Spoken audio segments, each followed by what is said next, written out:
Dominating your fantasy league? Prove it. Shaping up to be a great game between these two teams. There's no telling what might happen. Enhance the game with 3 easy steps. Predict, compete, and win. Start now and play your first $20 risk-free. Only on WINVIEW. What's up, ladies and gentlemen, and welcome back to TDPHINSTALK, home of the real Miami Dolphin fans. Yes, we are live here on Sunday night, 8 p.m., post-game conversation. We got a lot to talk about. This video, time to tell the truth about the Miami Dolphins and Tua Tagovailoa. No holding back. It is what it is. All y'all haters, you might as well flee now. All you people who sit here and make all the excuses in the world, you might as well flee now. This is an excuse-free zone. It is what it is. Get out your feelings. And listen, I'm going to go ahead and give you 10 seconds of silence for you to get out your feelings. Go ahead, drop them to the side and just sit them there. Forget you got them. Forget you got them.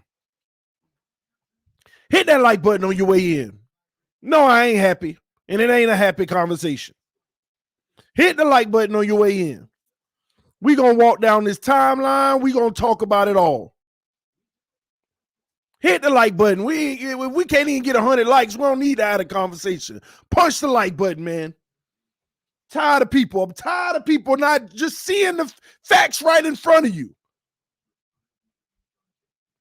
Tired of people not seeing the truth sit right there in their face.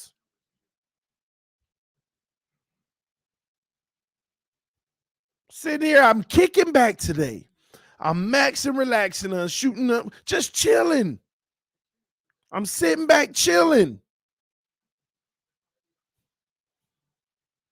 And I'm sitting there listening to all these people post-game with this buffoonish behavior, every excuse in the world. I done heard it all today. I done heard it all today, all these crazy excuses. Oh my gosh, it's like some people have dug themselves so deep. Some people have dug themselves so deep with the Tua narrative that boy, oh boy, they even showed their face making excuses today. I just dropped the link for you, EM. I dropped the link for you. I had talked to EM earlier. I said, I need you on this one because EM is usually my guide. And what I mean by that is some people call me a Tua hater.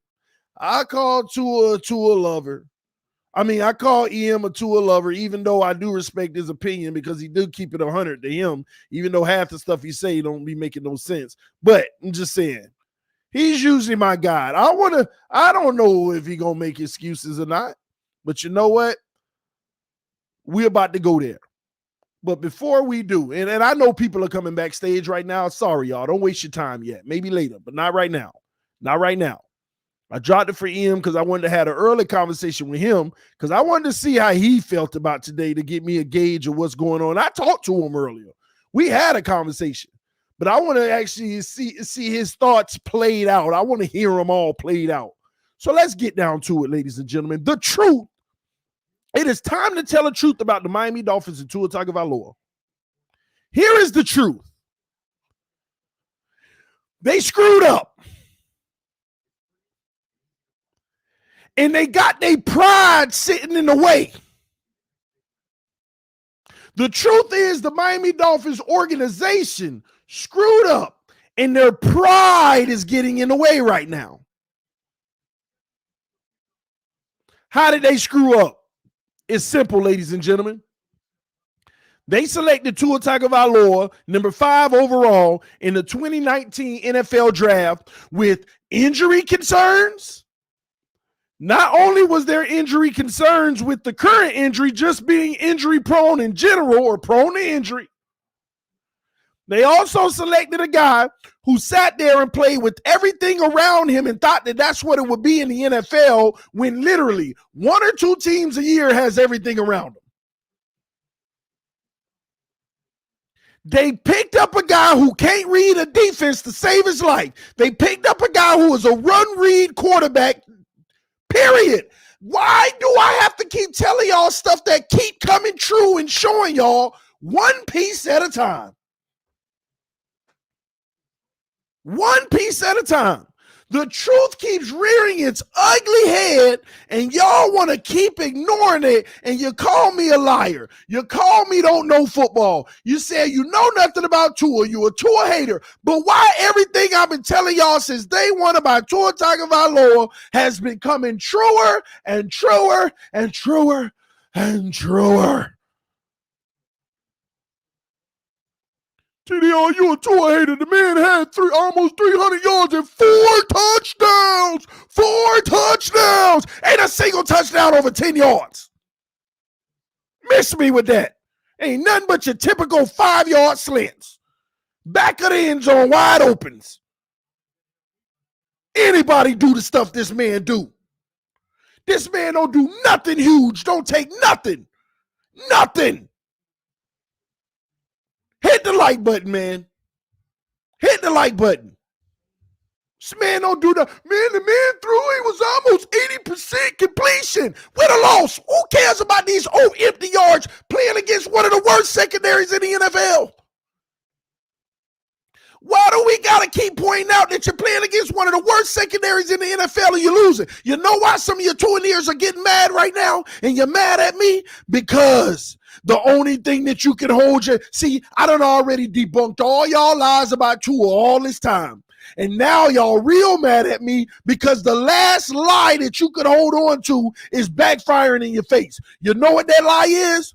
All he do is win games. I'm just saying.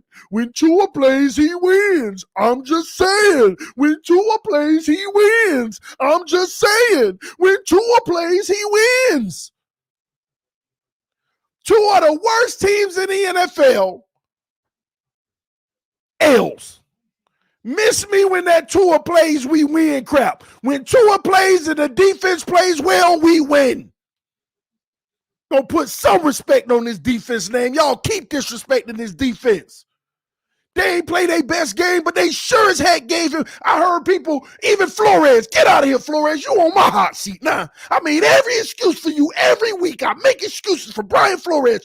You on my hot seat now. Gonna come out to, brought us back and gave us a chance to win. That's all you can ask of a quarterback. No, you can ask him not to put us in that position in the first place. What else can you ask? Mention your freaking defense. You're a sucker for that crap, Flores. You're gonna take a number 2 on your defense when they the ones that gave him them opportunities to come back. The defense is the ones that gave him the shot to come back. And you're going to sit down, he gave us an opportunity to win the game. What more can you ask of your quarterback? He didn't give us the opportunity. The defense gave him the opportunity to give us an opportunity.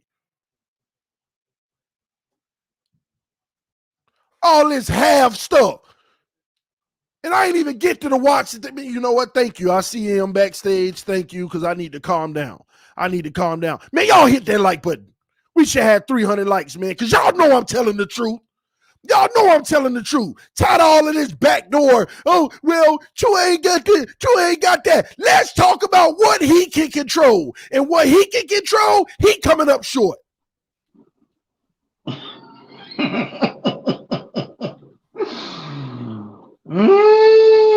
Man.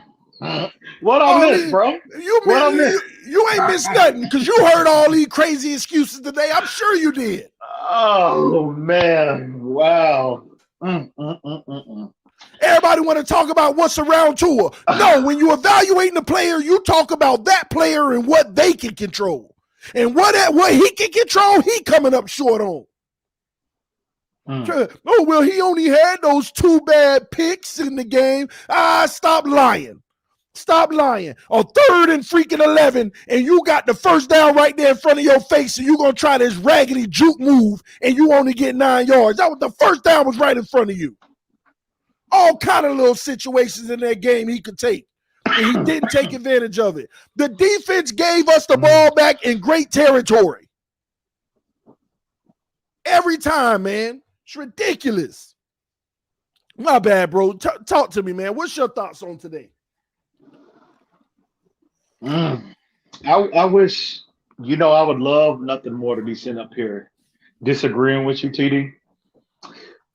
But, I got to call a spade, bro. I got to keep it 1,000. And a lot of what you're saying, bro, is spot on. When you, I was on Finside NFL earlier, and I've expressed this privately, now publicly, but obviously privately with you, with Reason, with others, Damien, Esteban, et cetera, et cetera. I just see major concerns. I see major concerns with Tua. And it's going back to last year. And what has caused me to lower my ceiling for him, it's of a physical nature, bro. You've lowered the ceiling? Yo, absolutely. Absolutely.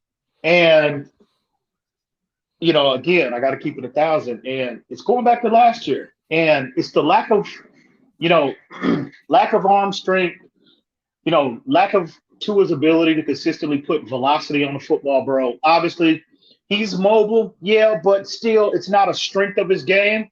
And last year, see, this is what's so concerning to me.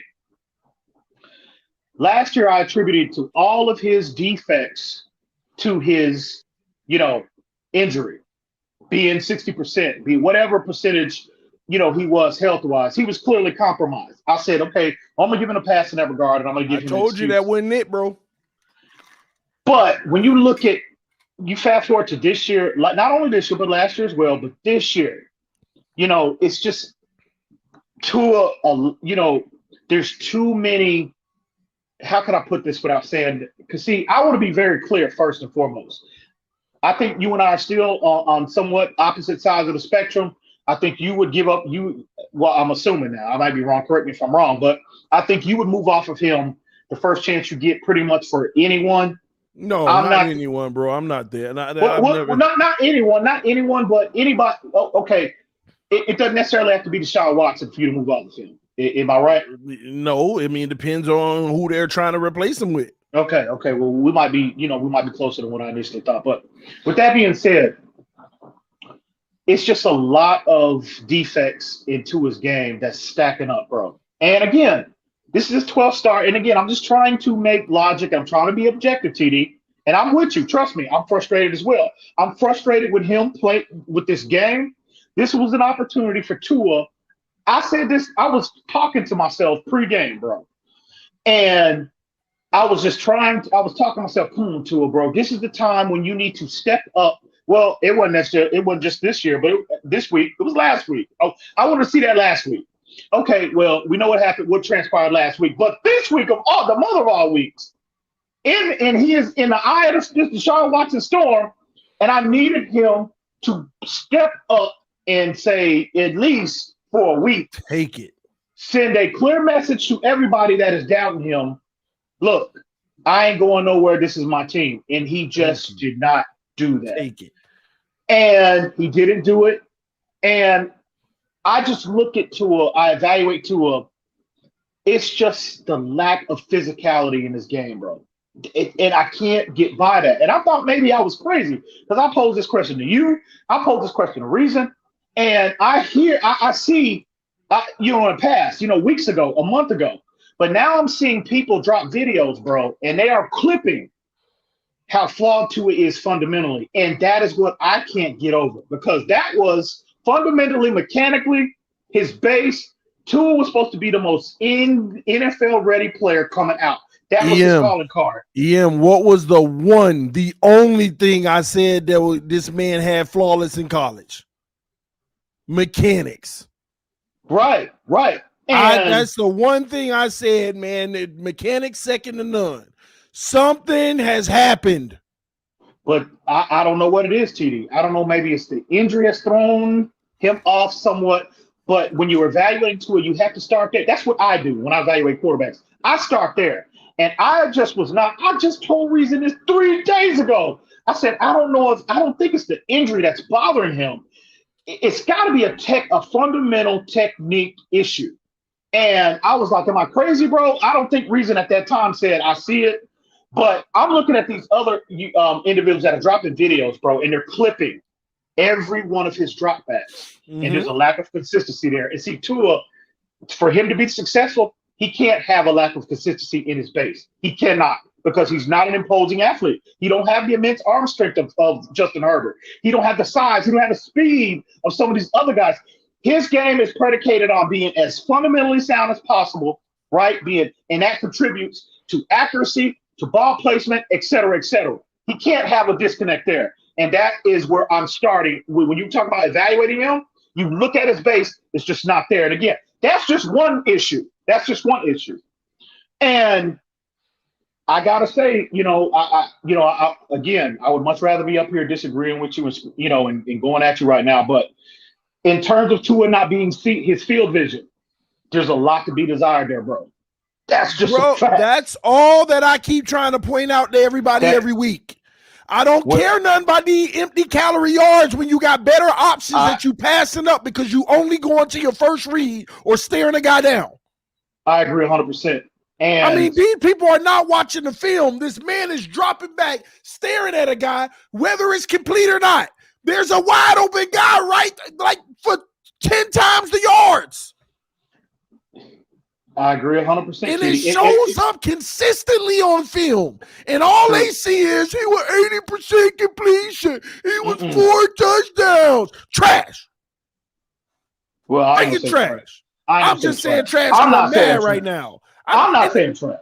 And Tua's not trash. The problem with Tua is it's so frustrating because Tua is the perfect guy that's going to play good in his career. But 7 years later, you're going to look up and be like, maybe it's this guy we need to move on from. We done been through 4 coaches with him. We done been through 7 offensive coordinators with him. He's the perfect prototype of a guy who can keep you believing in him just for you to realize one day, I still don't know if it's him, but we got to move on. It's the Tannehill situation all over.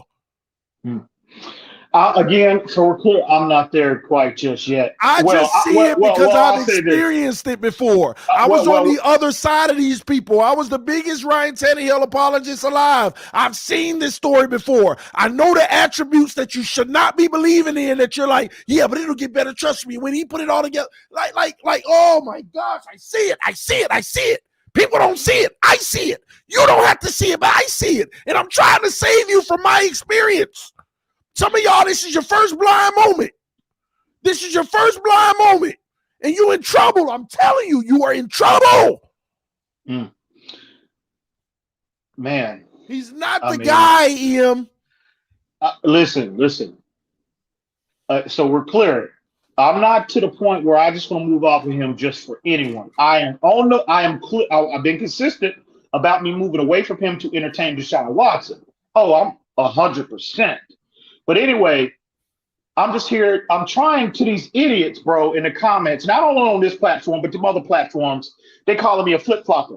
Oh, I'm changing my. No, would you rather me lie to you and tell you what you want to hear, like other people do, like other people on platform or off platform, just to go along, play that get along game? No, I'm telling you what I am seeing. Period. And I've always, 100 with you. I've always respected that about you. Even when we disagree, at least I know that when you see other evidence, you can acknowledge that. But absolutely, some people have dug in so deep that they sound so buffoonish right now. And it's sad. It's sad too. They sound so buffoonish right now. Like, man, you go to this extent to make excuses now? It's sad too. But let me finish what I was saying. What I am seeing where I am with Tua. Okay. You know, his compromise base, right? His ability, his field vision is underdeveloped, right? We knew he had physical limitations before the injury. We knew that. But I think that sometimes when human beings suffer catastrophic injuries like that, it takes something away from you. Why that is, I have no idea. And they will never get back to where they were before they sustain especially an injury of that nature.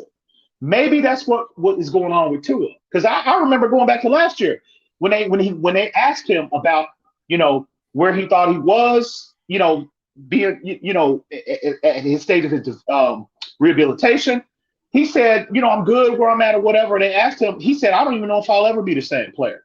And I remember hearing him say that, and it worried me because maybe that's the issue. He'll never be what people wanted him to be in college because of the things that he's already taken. Exactly. And he has physical limitations that already he would never, like, people need to realize Tua Tagovailoa could have a physical limitation that he used to didn't have that he will never disclose to you because that's his money. Mm-hmm. Like, it would make no sense to disclose it. He could be telling his agent, man, I'm going to be honest, I just don't move the same anymore because of my hip. Whatever, I'm just making that up right now. But you would never hear that because you can't. This is your livelihood. It's your money. Mm-hmm. You don't want to fizzle out. You want to at least make it to the next deal. Right. And, all of these issues, bro, TD, and that's why I'm in terms of his ceiling. But first off, I don't think he's going to get a chance to reach his ceiling in Miami.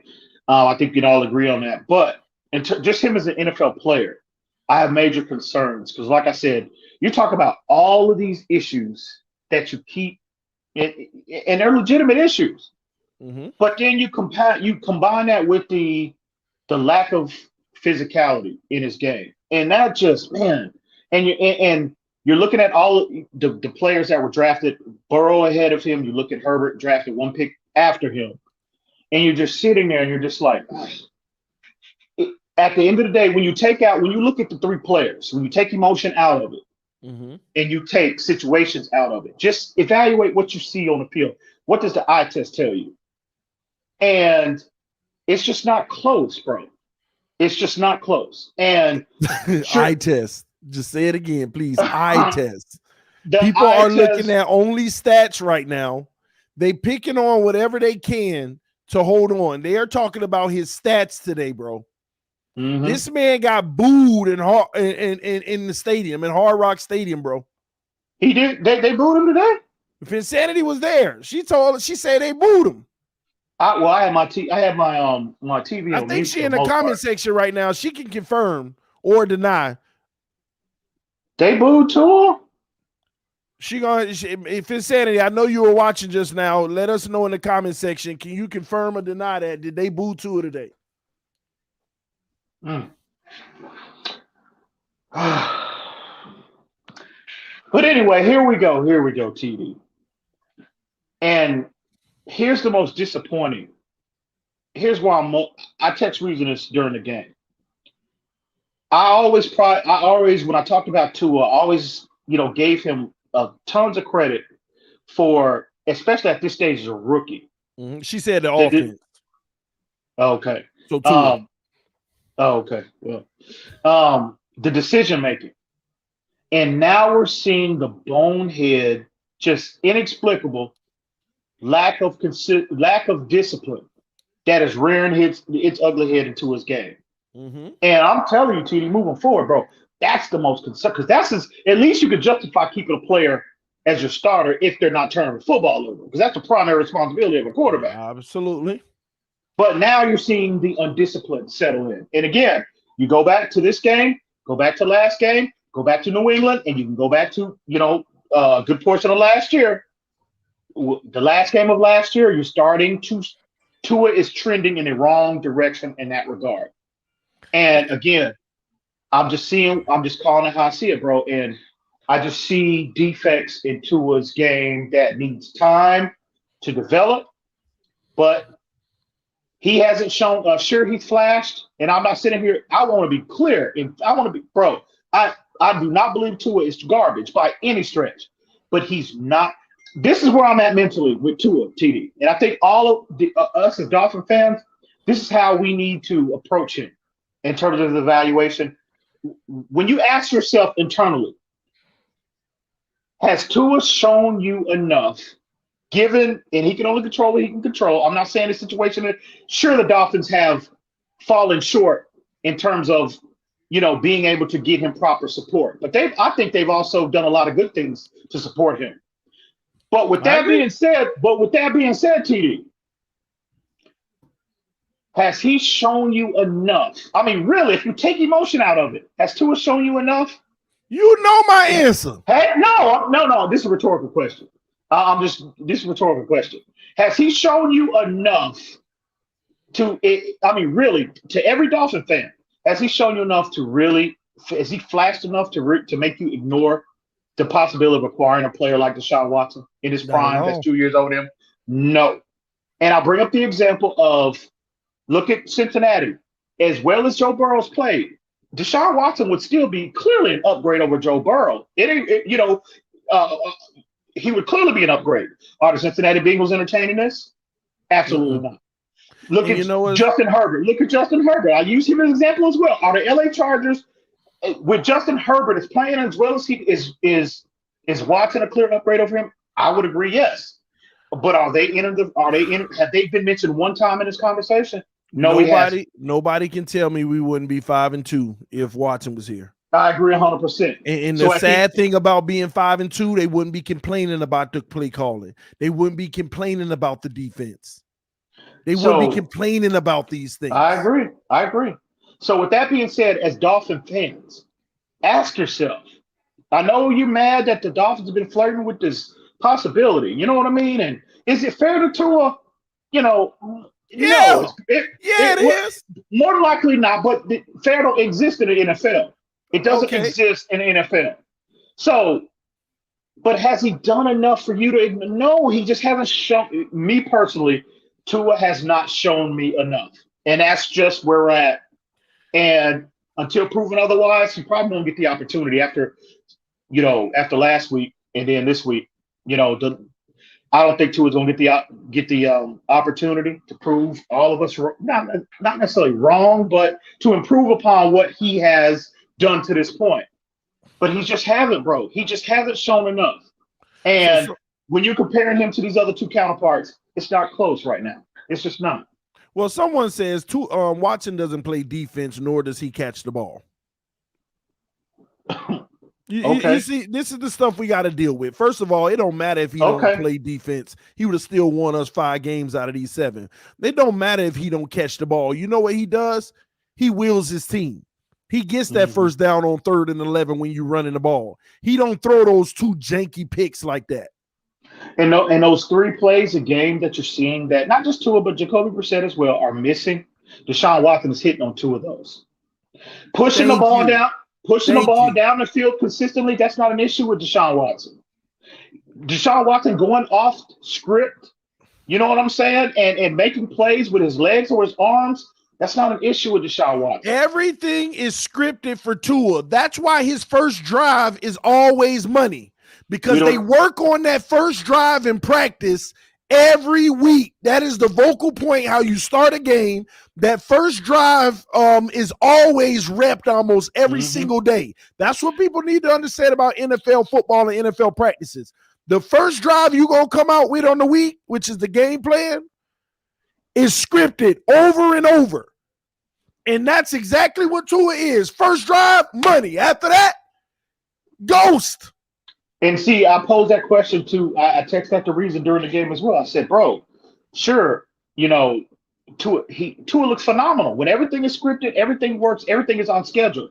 Tua looks phenomenal. But any improvisation. But that's not, but in the NFL, bro, that don't exist. Every single drive, bro, is going to be perfect. That does not exist in the NFL, not at this level.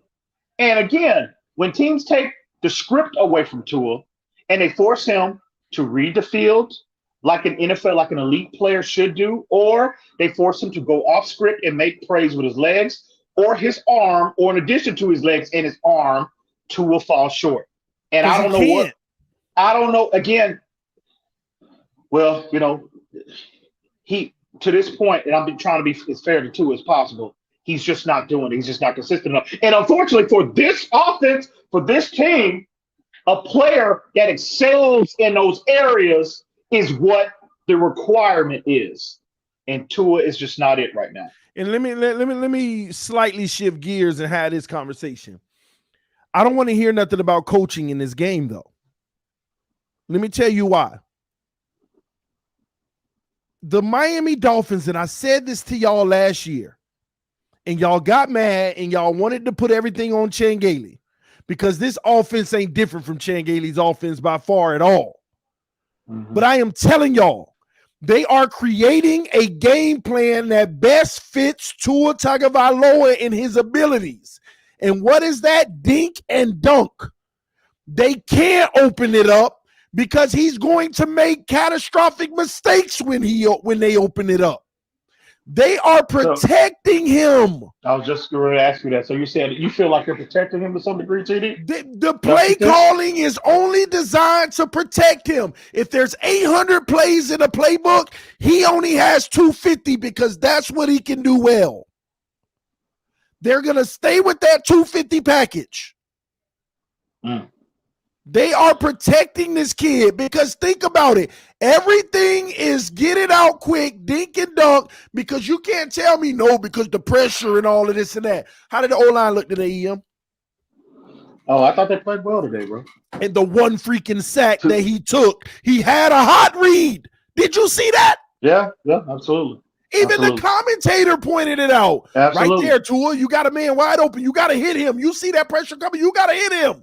Absolutely. And he took the sack. I agree. I would much rather be up here arguing with you, bro, but I got to keep it 1,000. And you're right. You're 100% correct. Tua has to see that. And I said, you're going to get what you asked for. The game that he opened it up is going to be the game you disappointed. Just like I feel like they tried to open it up against Buffalo last year. The end of the season. And then everybody get all happy when this man threw three quarters when this man got 170 yards. And then they get all happy when he go down the field and get 60 and all of that prevent defense, all that cushion defense. I mean, EM, it was like clockwork on my stream. I called it out. I said, now watch this. Tua about to go down and give us a chance to win, but I said I feel like the coach is going to screw it up at the end regardless. Because when I watched the Atlanta Falcons defense all day, I said there's no reason why we should be stopped. Even the first interception, there's no reason why we should be stopped when he had two guys open underneath. On that first interception, he had two guys open underneath. He just already knew where he wanted to go with the ball. And I'm going to keep on telling y'all that. Y'all can keep saying that I don't know what I'm talking about. Tua already knows where he's going with the ball, and he's going to throw it. What's your boy in New England? He tried to tell you too. Oh, man. He already knows where he's going to go with the – look at the Gesicki throw. Do you remember that Gesicki throw where he just threw it up? Yeah. Tua hike the ball, fake the handoff, and just do it. Yeah. I said, you don't even know if the man open. And he wasn't open. Incomplete. This is He already knows, bro. And I'm tired of people not seeing that crap. This is a very uncomfortable conversation for you to have. I just got to be honest, bro. Why? Because, man, I'm telling you, bro, I'm going to be honest. I'm just being transparent right now. I had such high hopes for Tua. I thought sitting here when they selected him 5th overall last year, I said our 20-year issue, for the most part, our 20-year issue trying to find a quarterback, a franchise quarterback was resolved. I thought it was over, bro. And sitting here now, and again, like I said, the most glaring issue with Tua is that I knew his physical limitations, but it's the areas that he's deficient in. Those are the areas that, what's sold everybody on him, me too, me included. But see, I go back to, I told Reason this when I earlier. I never watched every Alabama dropback on every game like I have Tua. Every dropback is a Miami Dolphins minimum 6 times. So, and again, man, I see that on tape, bro, in the areas where I said, well, Tua's supposed to be more NFL ready than all these other guys, and he's falling short.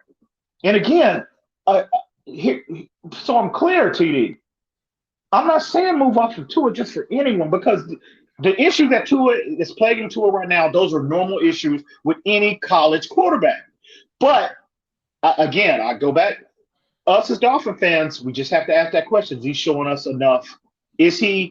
How long is it going to take for him to get up to speed? We don't have an answer for that. Nobody does. So when he's already up to speed. This is his speed. I can't answer that. Bro. I don't know when that'll be. You can project. You can make a projection. Oh, well, Tua will be better in year 3. He'll be better in year 4. But we don't know that.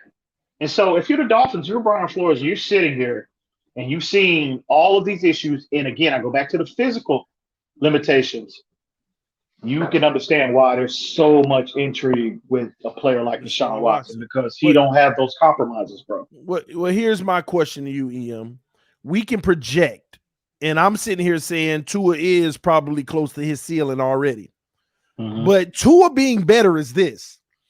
He don't throw that first pick. He checks it down like the playbook is designed for him to. 7 yards. We keep moving. We might have scored. We might have won the game. But at the end of the day, this is what we're signing up for. We are signing up for a quarterback who has to be perfect in order for us to win. Yeah. And what's around him has to be darn good as well. Right. Do you know how hard it is to get both of those in the NFL? I agree. That don't exist. When other quarterbacks can throw 2 picks and still figure out a way to get the W. Patrick Mahomes is infamous for it. I know and they trash for it right now. But there are quarterbacks who can survive their mistakes because they make up with it with the way that they take control of the rest of the game. And a lot of times their picks are coming off a boneheaded, just trying to make more than they need to happen because they know they that good. Right. I can't sit through this, bro. I can't watch us go through this, and I'm getting real nervous because the more other teams start looking like trash, the less of an opportunity we're going to have to get Watson. I'm getting nervous about that. And by the way, one of the homies just sent me a picture from him in the stands. He said, I was at the game, TD. So basically they were booing Tua, and they also start chanting, "We want Watson." Damn.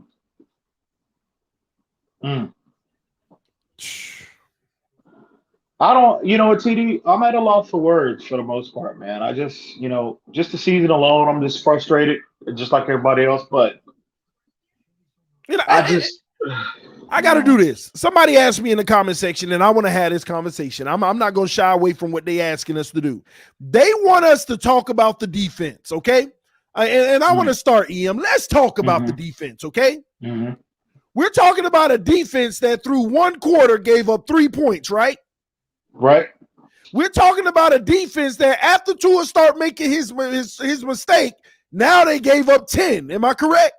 Yeah. Yep. We're talking about a defense who left them there at halftime, pretty much. Mm-hmm. We're talking about a defense that is everybody that wants to clamor on to Tua came back and gave us a chance, but they made the critical stops so that he could give us a chance. We're talking about a defense that in the last minute, Xavier Howard rips the ball out. We're talking about a defense where Javon Holland makes a huge play with the sack that caused them to punt the ball. We're talking about a defense where McCourty on a third down stopped them and made them punt again. Defense ain't supposed to be perfect. We're talking about a defense that y'all want to say gave up 30 points, but had Tua not turned the ball over, they wouldn't have got over 20. I agree 100%. So you can talk about the defense all you want. You want to deflect the blame. At the end of the day, if we had the right quarterback, this defense would still be playing top notch. They don't believe in this team. This defense is all right there on that field fighting the whole doggone game. Yeah. And see, that's another reason why, why I want Watson, because not to say that a player like him will just resolve every issue that we have offensively, but his skill set will be obviously an upgrade to the player at the position, not only physically, but mentally. And Deshaun Watson, I think, again, I keep going back. How many times have I stated this publicly about, and again, I know I'm in a minority, and I know a lot of our fan base, they don't give Ryan Fitzpatrick the credit that I feel that man deserves, but you saw him with pretty much the same cast of characters, and again, were we the number one offense in the league? No, but he provided enough of offense to where we can truly play complementary, the offense with the defense. And it's unfortunately, bro, and again, Watson, if Ryan Fitzpatrick can do that, you know damn well Deshaun Watson can even do that and exceed that level of production. And again, lack of complementary football offensively and defensively is what, to me, is what's killing this team right now. Absolutely killing it. And there's no excuses for Tua today because he had the running game. He had the benefit of a running game. He had protection. There's no excuses today to lose this game. And your defense took the ball away twice. Exactly. And gave it to you in great field position. And 2 of your turnovers resulted in what, 10 points that Atlanta got 10 points off those turnovers. Yes. And look, that's the difference in the ball game. No. It's bigger than that, EM. See, this is where people miss the mark. It didn't just give up 10 points. Please, everybody, pay attention to the words I'm about to say. Tua's 2 turnovers didn't only give the other team 10 points, but it also took our points away that we were right in range to get. Oh, absolutely, TD. Absolutely. This is what people don't understand. Absolutely. It's not only the 10 points they got off of it from the defense. Absolutely. It's the points that we couldn't get because of it. Both of them, we were driving down the field at ease. Their defense is trash, y'all. You should be able to get whatever you want. And if you go get those points, Atlanta don't get theirs. I agree 100%. Especially the one right before halftime, right? Because they wouldn't have had any time left. Mm-hmm. This is why people are ridiculous in their argument. Well, the defense shouldn't have gave up those 10 points. Well, we shouldn't have took our points away from ourselves. Gosh, people don't understand that. When you turn the ball over, you give other teams extra opportunities to score that they shouldn't have. That's why the points tend to be higher. Mm-hmm. This is terrible, man. And this is a bad Atlanta Falcons team. Bad. Just think of when you play, we got Buffalo. We got to go to Buffalo next week. We got Baltimore still on the schedule. We got Tennessee still on the schedule. So we have Burrow rips Baltimore apart today. We have, better teams on the schedule. So you got to ask yourself, and again, I'm not even putting that out there in the universe, any more negativity that's not already existed with Tua. But these last two games, I mean, they're bottom feeding teams. And again, sure, you would rather defense get a stop in the football game. But at the end of the day, man, I just think the defense was not the issue today, in my opinion. It was not. And I mean, I'm at a loss for words, TD. I really don't have much to say today. I'm just disappointed, bro. I'm flat out disappointed with this team overall, and I'm really, I'm disappointed in Tua because I just don't see the high ceiling like I did on draft night 2020. I don't see it, and that's devastating for me.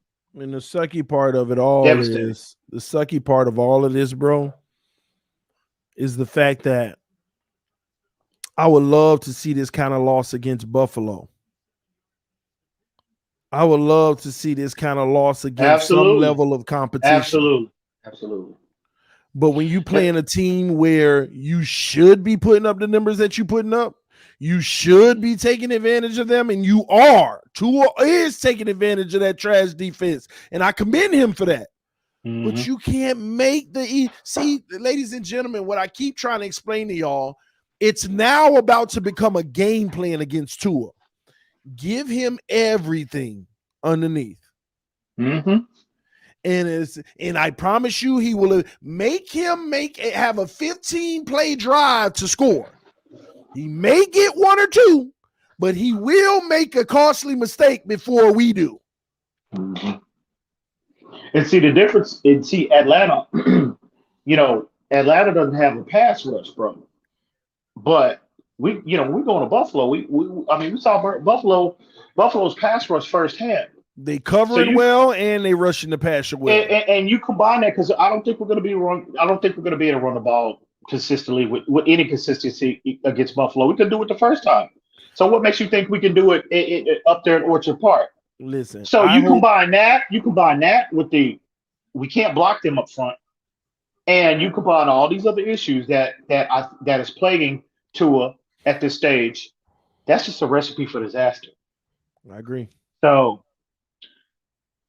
Oh man, like I said, I'm at a loss for words, TD. I want them to trade for Deshaun Watson within the next 3 days. But there is a part of me that if they are going to trade for Watson, I kind of want them to wait until next Monday or Tuesday, because people need to get Tua out of their system. They need to see what's going to happen in Buffalo. We just played two of the worst teams in the NFL and lost. And our quarterback contributed to those losses with leaving opportunities on the field. And what people don't see is they allow you to get all that dink and dunk stuff. They are waiting on you to make the mistakes before them. They're waiting on the penalty. They're waiting on the bad throw. They're waiting on the pick. They're waiting on the fumble. 14 plays leaves a higher probability of a mistake going to happen. And as soon as they get that one holding, 1st and 20, now they want to bite at it. Now they want to go at you. Mm-hmm. I agree. That's what a game plan is. And I'm actually, believe it or not, I admit to you right now in front of EM out of all people, that's why teams run zone.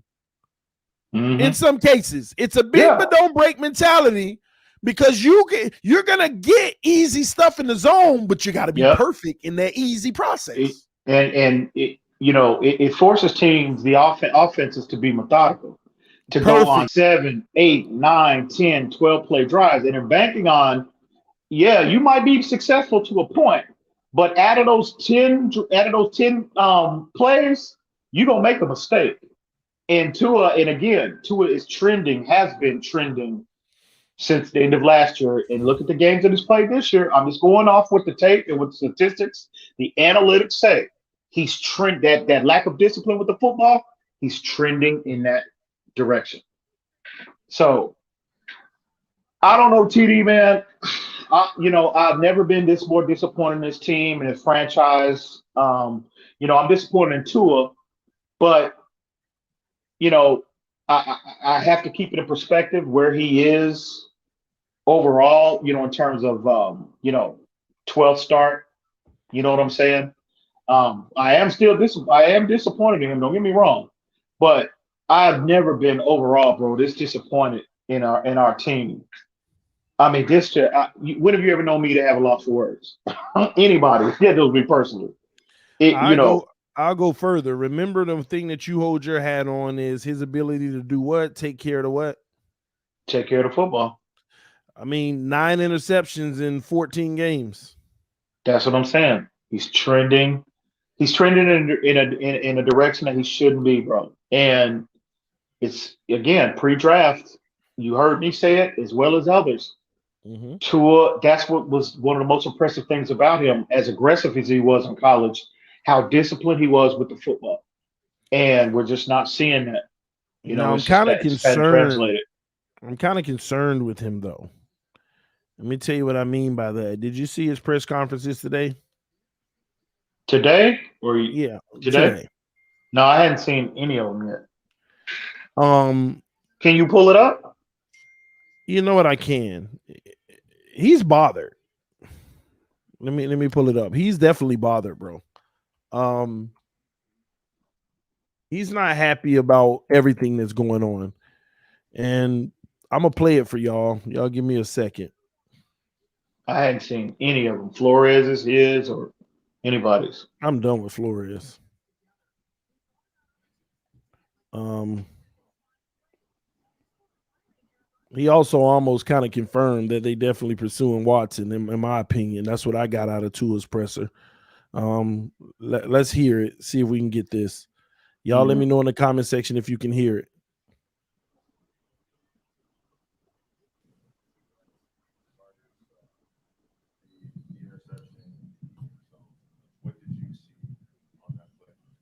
It was cover two, miscommunication with me and Durham, and I take full responsibility for that.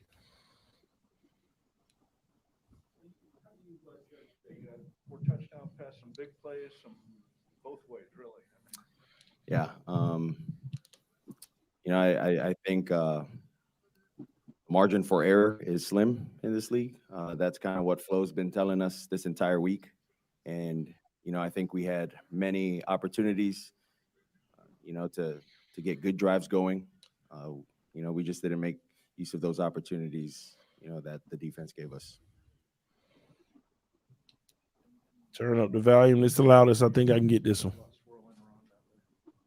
Yeah, I mean, it was a normal week for me.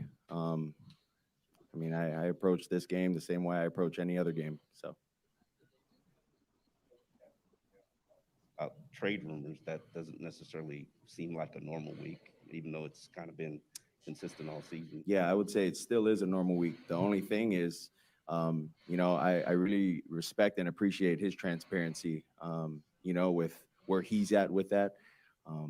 But, within our conversations, I like to keep those private too. So, Respect for that too. Challenging, tough to block that out. not necessarily, kind of how I answered Omar's question, Hold on. not necessarily. I gotta hear that again. Challenging, tough to block that out. Not necessarily, kind of how I answered Omar's question. I respect, what Flo does, and he's transparent. He sits me down, he tells me what's going on. He has conversations with Greer, and he kind of keeps me in the loop with all of those things. But yeah, that's I hear it, but I'm not really focused on that. So, A challenging moment in the game when you guys got the takeaway, then you had the interception where you yourself and the team could have gotten down, and yet you didn't. You brought them back and had the Defense. lead. God. How challenging was it to go through that period, and how were you able to bring the team back?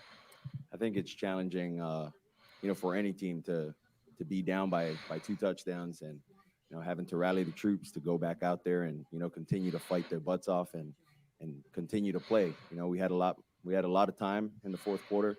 Obviously, that second interception wasn't what we wanted off of an interception that the defense gave us.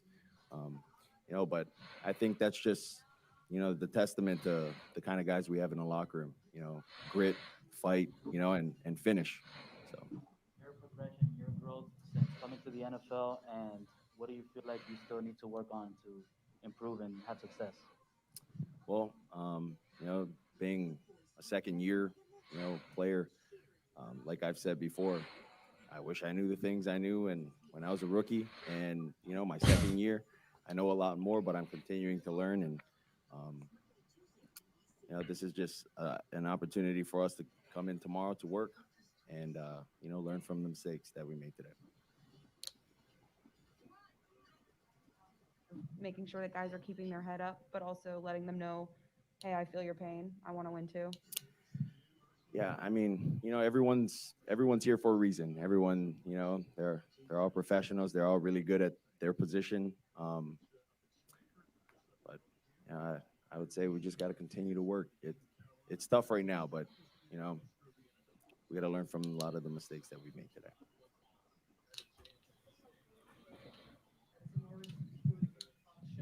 Was it of an encouragement words to you or support, or can you share any of? Yeah, it's always support from Dan, and then there's just other things that we've kind of talked about that I want to keep private. So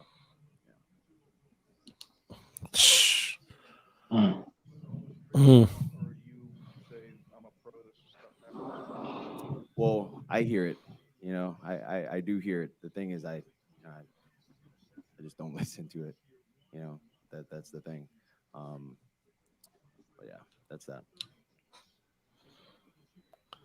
All right. Thanks.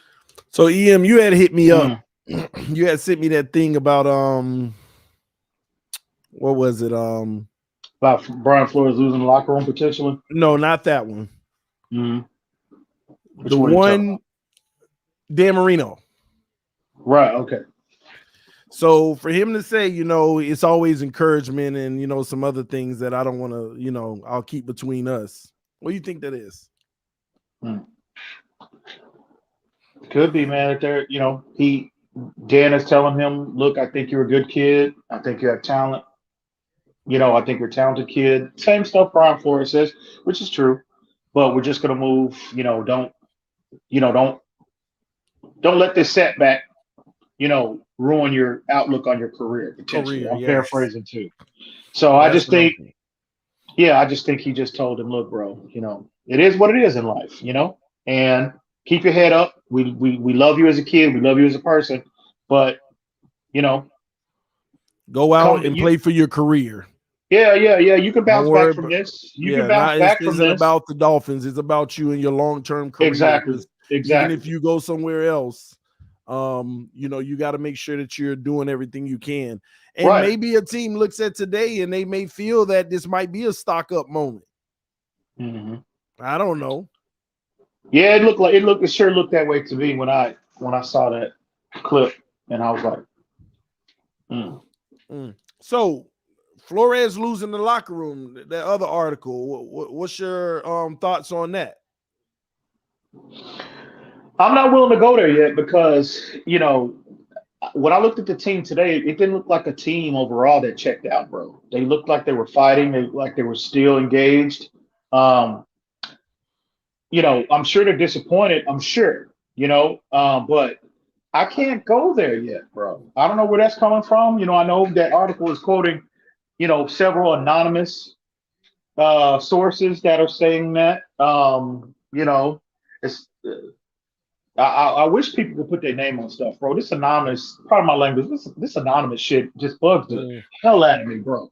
Put your name on it. If you don't say it, put your goddamn name on it, man. You know what I mean? So, no, but this might be coming directly from players, but somebody would argue, did Flores lose the locker room, or has Tua lost the locker room, or has he always never had it? Well, I think Tua never had it, bro. I think this is still Ryan Fitzpatrick's team. This is still his team. Tua never took that. Tua never took the job away. I get your point on that. He never took it away. He never did. It was given to him. He never did. And you don't see the level of respect publicly, right? you don't. Tua just never took this team from him, and I think again in terms of losing the locker room, um, there was rumblings last year when they made the switch how it didn't go well. It didn't go over well with the other troops, the other 52 troops, 51 troops, and 52 troops in the locker room. So I don't think Tua has ever completely took control of this team because number one, the only way you do that, bro, is you play on the field. So I think players know that. They looked at the situation was that the job was given to Tua, and a lot of at the end of the day, bro, it's about production and players.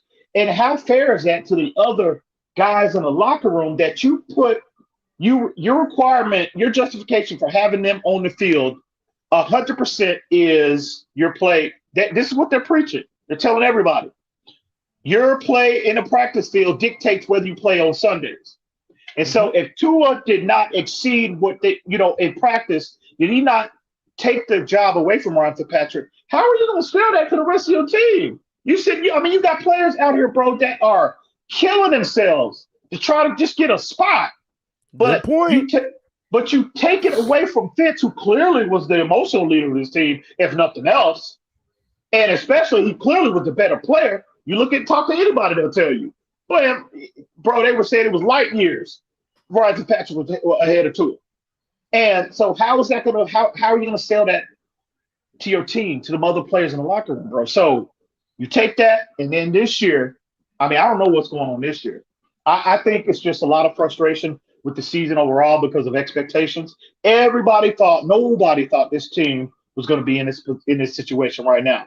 And so I just think it's multiple things. It could be, I think it's just frustration spilling over for the most part, because I don't think Flo has lost his team because they're still fighting, bro.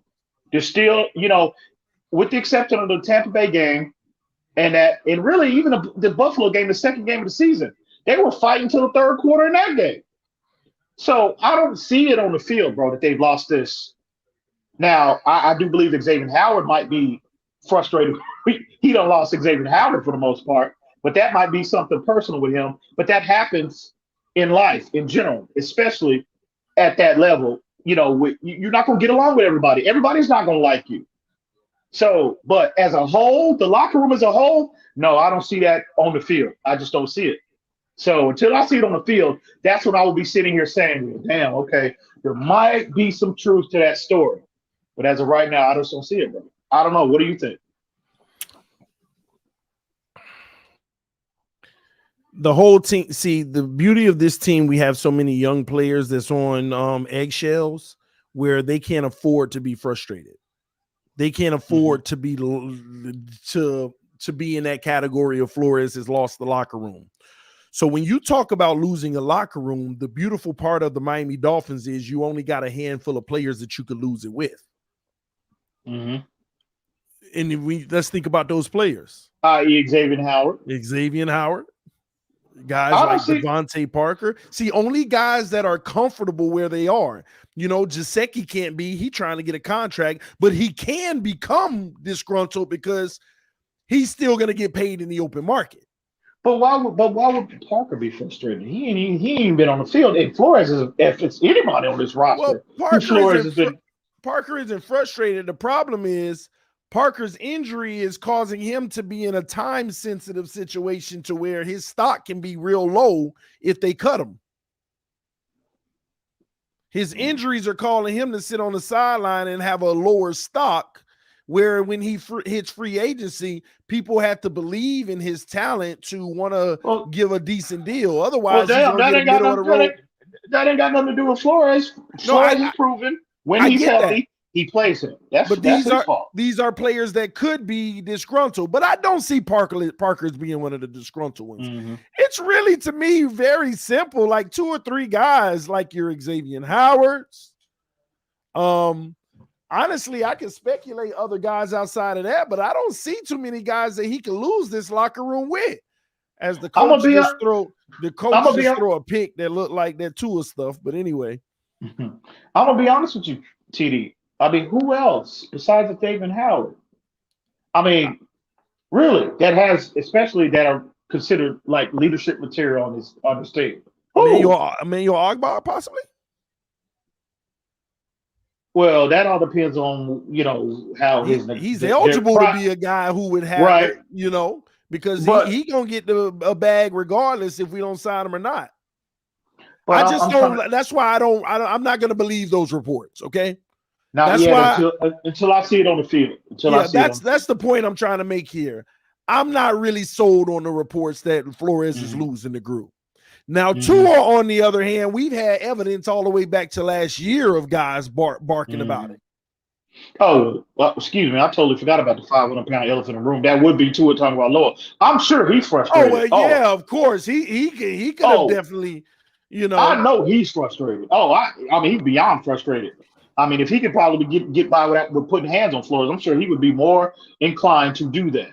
But, other than that, I mean, again, but I just haven't seen it on the field, bro. I just haven't seen it. So until that happens, man, or somebody comes out, publicly puts their face and name to their statements, I'm leaning more on the Heat. I think that's just speculation at this point because I don't see it on the field. So I don't like this chatter, man. I tell you, this team is just disappointing me on so many levels.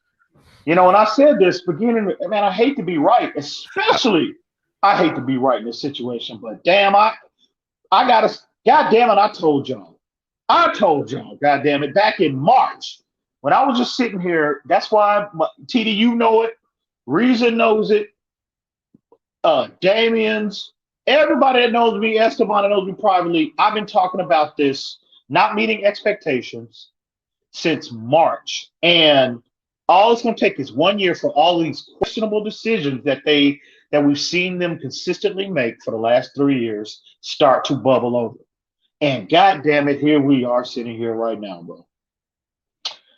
Oh, it's just, I'm telling you, this team, this franchise, this organization is disappointing me on so many levels, dude. I mean, I just can't. It's making me physically sick, and we're sitting here having this conversation, TD. Well, it is. Well, this is why it makes me sick. So the comment on the screen, at the end of the day, if we think Watson is going to take us anywhere, we are very wrong. Our team is sorry overall. Tua cost us the game, but I see improvement. And I can sit here and tell you, Jose, you're very wrong. We would be 5-2 right now with Deshaun Watson. Worst case scenario. We would be tied for the top record in the AFC. We wouldn't be talking about the defense. We wouldn't be talking about play calling. We wouldn't even be talking about the run game. We wouldn't be. And this improvement you see in Tua, all y'all basing that off of the two worst defenses in the NFL. That's a fact. Y'all are basing this quote-unquote improvement from Tua off of the two worst defenses in the NFL. But we're going to learn the hard way. Bro, let's switch gears real quick. Let's have another conversation if you don't mind. Let's get on to Deshaun Watson. The reason why I want to talk about that, Jay Glazer quadrupled down this morning on the quote-unquote rumors. He came out on TV and said, listen, the Houston Texans and Miami Dolphins have picked up even more than when I reported last week. He basically said there was another team that he spoke to that called and inquired about Watson. They weren't even trading for Watson. They just called to inquire, what would it take if we wanted to? And the Houston Texans told them straight out, you got to beat the Miami Dolphins offer. Which tells you the Miami Dolphins has an offer on the table, as I've been telling y'all forever. And not only do they have an offer on the table, we're the only team that has an offer on the table that makes sense to them because you got to beat ours. So it's the top. And I've been telling y'all this all this time. You can keep calling me don't know nothing. But the Miami Dolphins been talking to him and has an offer on the table for Deshaun Watson. Tua knows it as well. Tua knows it as well. I think that was pretty much based off Tua's response today at his presser. I think that was a confirmation for me, bro. He knows.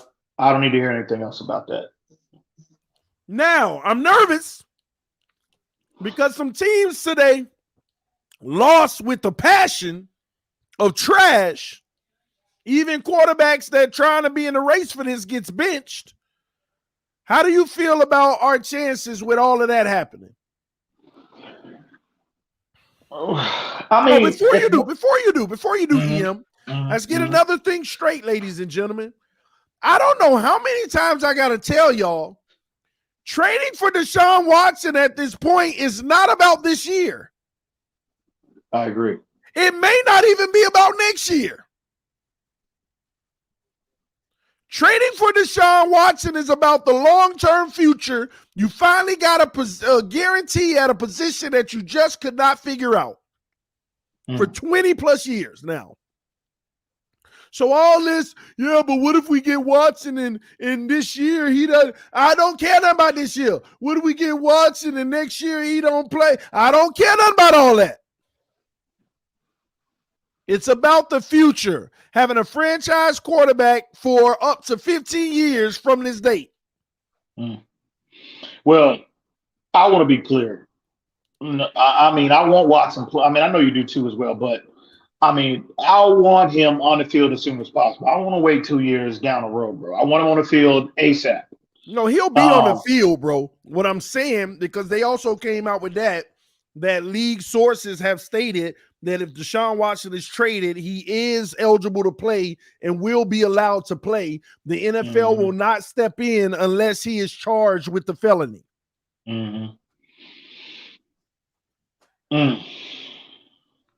Which tells y'all, like I've been telling y'all all this time, they don't care nothing about those civil.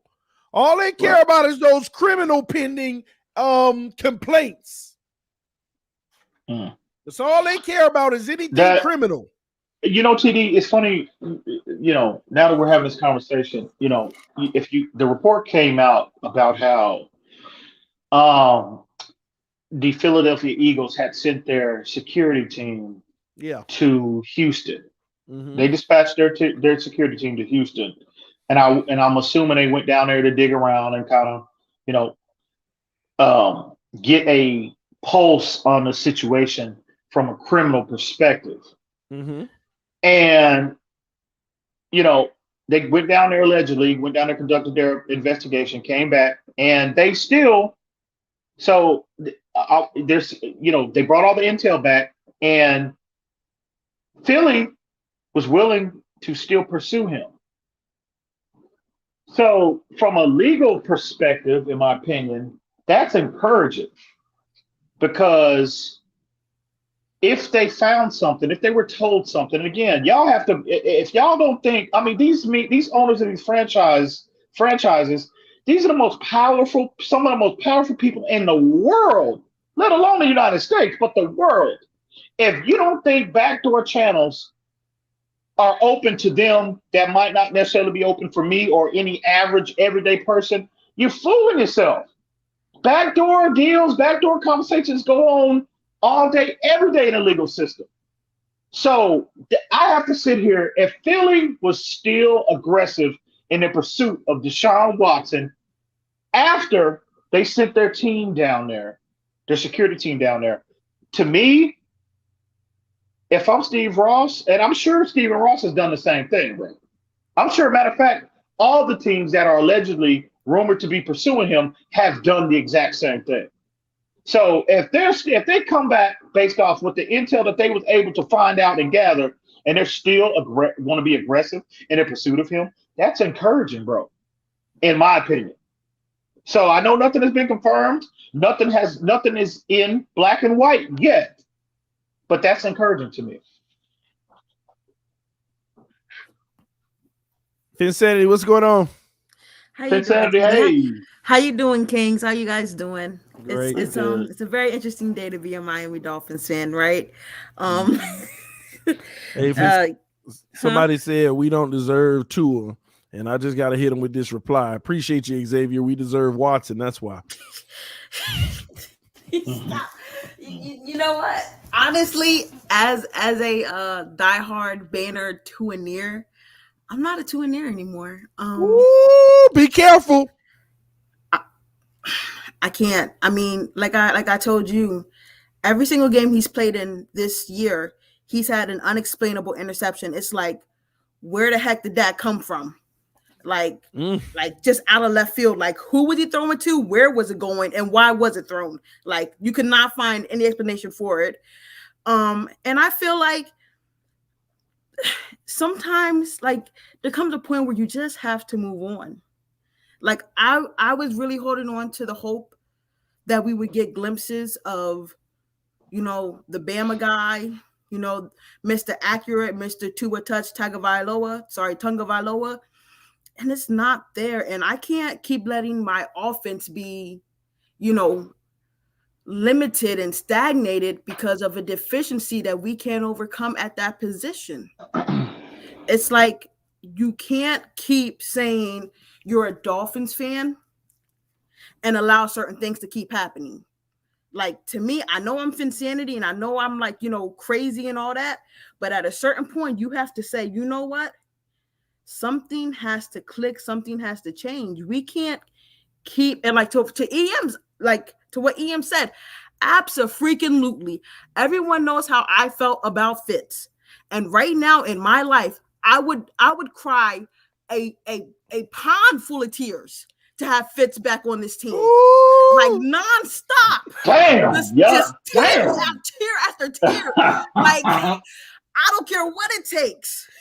Just to have that. And y'all know how I feel about Fitz. Y'all know how I drunk Fitz. Y'all know, everybody who's ever been here knows I don't care 2 cents about Fitz. But at this point, oh yeah, I would have.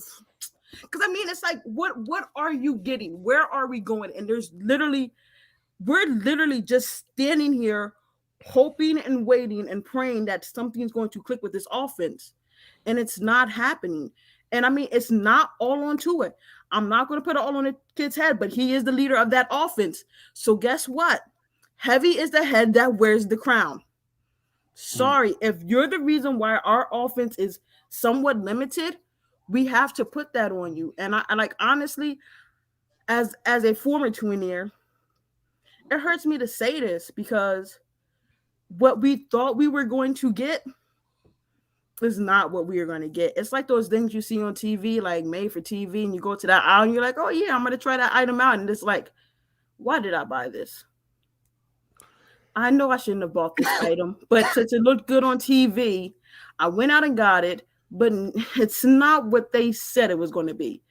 It's kind of like how, you know, how fast food restaurants always show you the perfect picture of their burgers. I'll be right back. But then when you get the burger, it's not what it looks like on TV. That's what we have in Tua.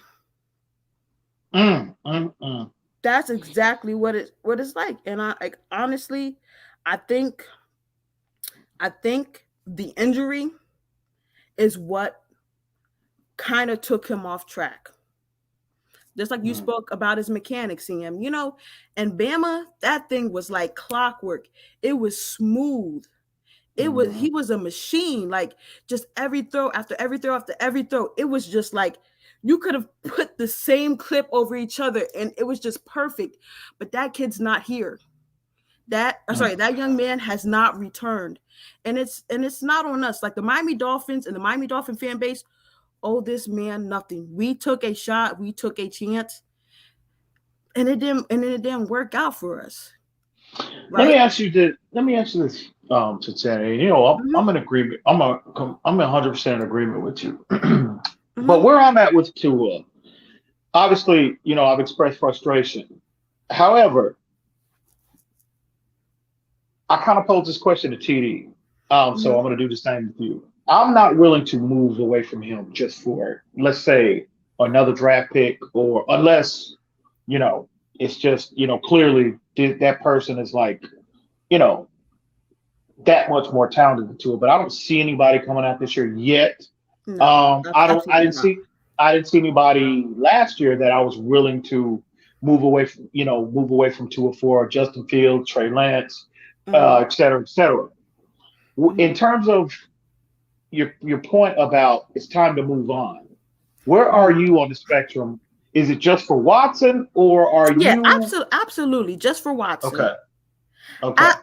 Absolutely. If it's not Watson, then you know what? Lord, pray for us in the upcoming years.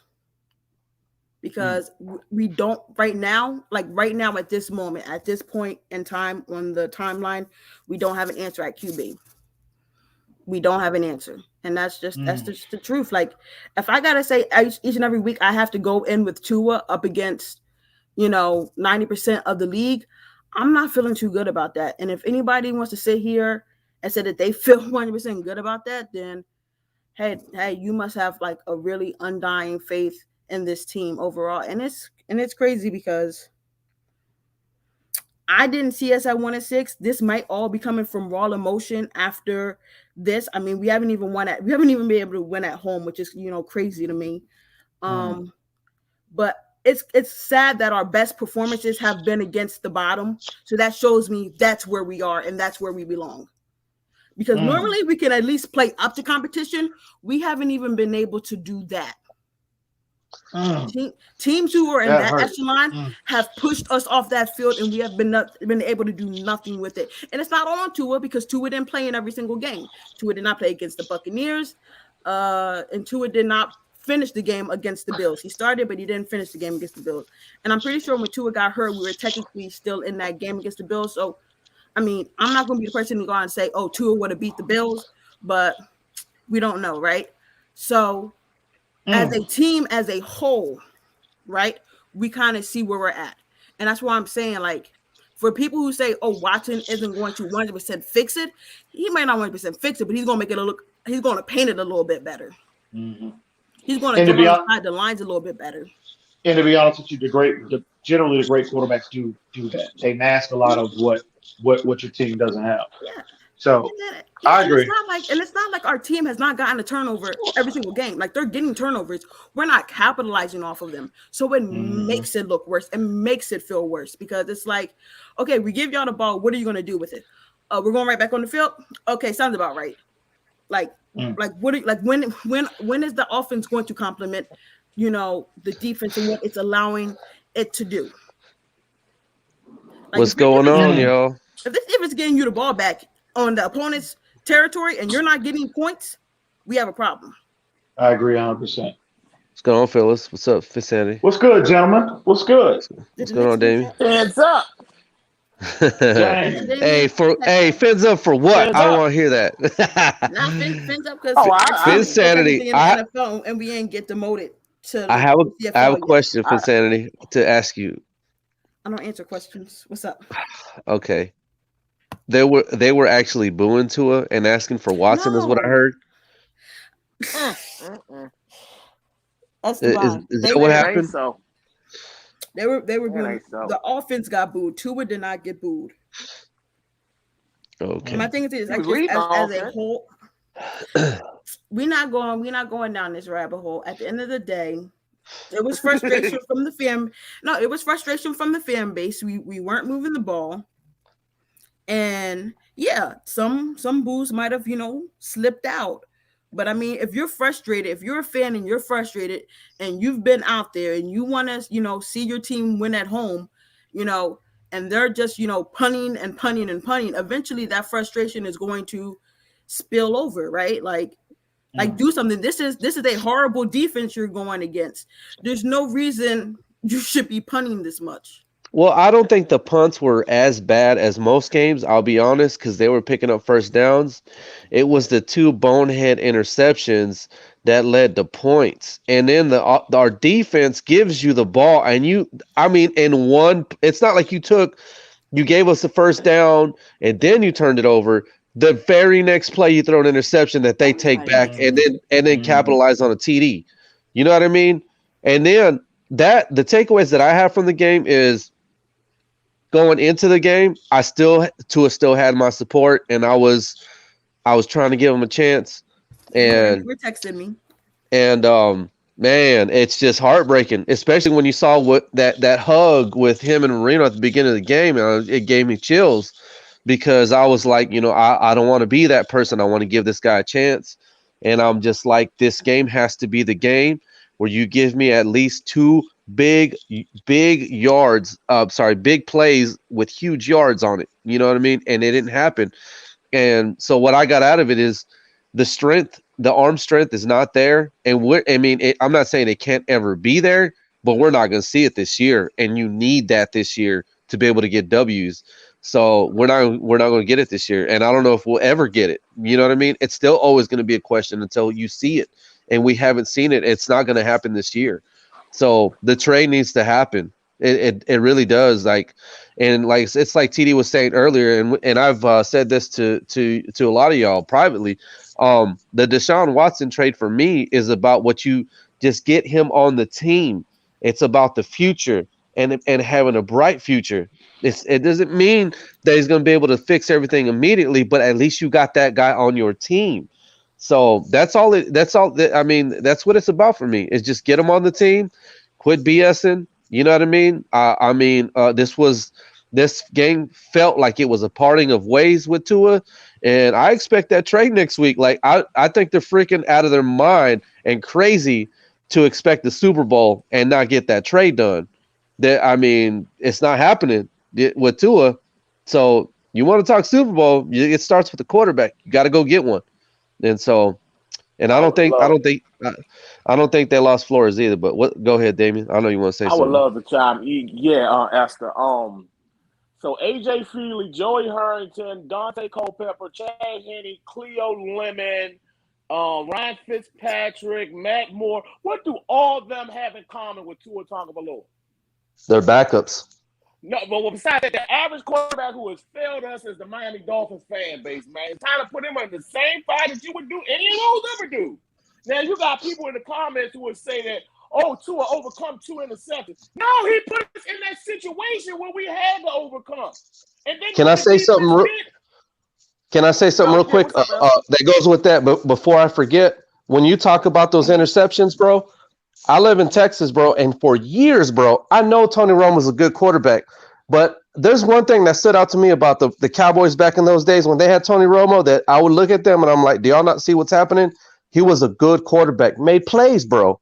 But he was always breaking even because he was making bonehead plays, throwing interceptions, but then he would give you a touchdown. No. Your margin of victory has to be without all this deficit. Wait. Hold on. Are you putting Tua in the same class as Tony Romo?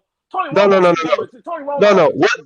What I'm saying, it's like what happened today. He gave you 4 touchdowns, but he also gave you the 2 interceptions that led to points for the other team. You got to be able to minimize that and get that out of your game and just have the touchdowns with no interceptions, bro. Yeah, that was Tony Romo's problem. On those touchdowns, we got to remember that the defense put him in those situations and fought territory. Right, but my point, and they don't pass you through the gas because that was more Gaskins than it was. Okay, so my point is, I can already see that I don't want this to continue. Like, bro, this could actually be a problem in the future where he's putting up yards, he's giving you touchdowns, but he's also giving you all the turnovers, and that's actually the reason why you're losing, bro. Because the margin of victory. It's like Ian was talking about earlier. I heard him on Finside say something about your window's like 4 minutes. People don't understand what Ian's saying, bro, because they won't shut the fuck up and listen. I understand what he's saying, bro. If you have a football mind, you know what he means. But if you just don't shut the fuck up and just listen and let this man make his point, that's what he's telling you, bro. It goes back to the Tony Romo days with the Cowboys. Go back and look at his career, bro. He was always having turnovers. He was the reason they were losing, but he had his stats were there. You see, Tua's stats were there, bro. I got like 60 some odd points with him in fantasy, bro. But did he help his team win? No. He's the reason that you lost the game, bro. You know what I mean? But I don't mean to go down the channel. Go ahead, Damon. I can't put that with the Romo. Matter of fact, the Romo thing don't matter because we're Dolphin fans. At the end of the day, and EM touched on this point earlier. At the end of the day, as Dolphin fans, just admit we were wrong. I thought Tua was going to be a difference. I thought he was going to be the second coming of Drew Brees. I had to recognize he ain't Drew Brees. Like, it's cool to say you're wrong as a fan. We're not getting paid millions of dollars to make these assessments. Like Chris Greer is, who should be fired. Hopefully he can get Deshaun Watson, but it's okay to be wrong. Like, Tua is not the guy. Like, he's an average guy. It could be probably a great backup for what we're seeing now. And for people to say it ain't fair, it ain't fair, it ain't fair. When you're drafted in the same draft as Burrow and Herbert, it is fair. You're always going to be connected to them. And for people say, well, Peyton Manning's first year threw all these picks, but you saw the physical traits with Peyton Manning. You saw it. Even though he threw the most interceptions as a rookie, he threw the most damn touchdowns until the record was broke by Justin Herbert. So don't give me that, man. Tua ain't the guy, man. 14 starts, 9 picks, man. Come on, man. The defense stayed in there as long as they could. And another thing, my homie Ian gave me this wisdom on this, man. You know why we playing zone so much? Could it be that our corners are banged up? Could it be? But people want to blame everybody. And I'm not saying we're a great team, because we're not. But could it be, instead of blaming everybody, let's give the owners to the same one people want to give the credit to, even the loss with 4 touchdowns, 2 picks, and 2 of the touchdowns came in the territory that the defense put you in the situation for?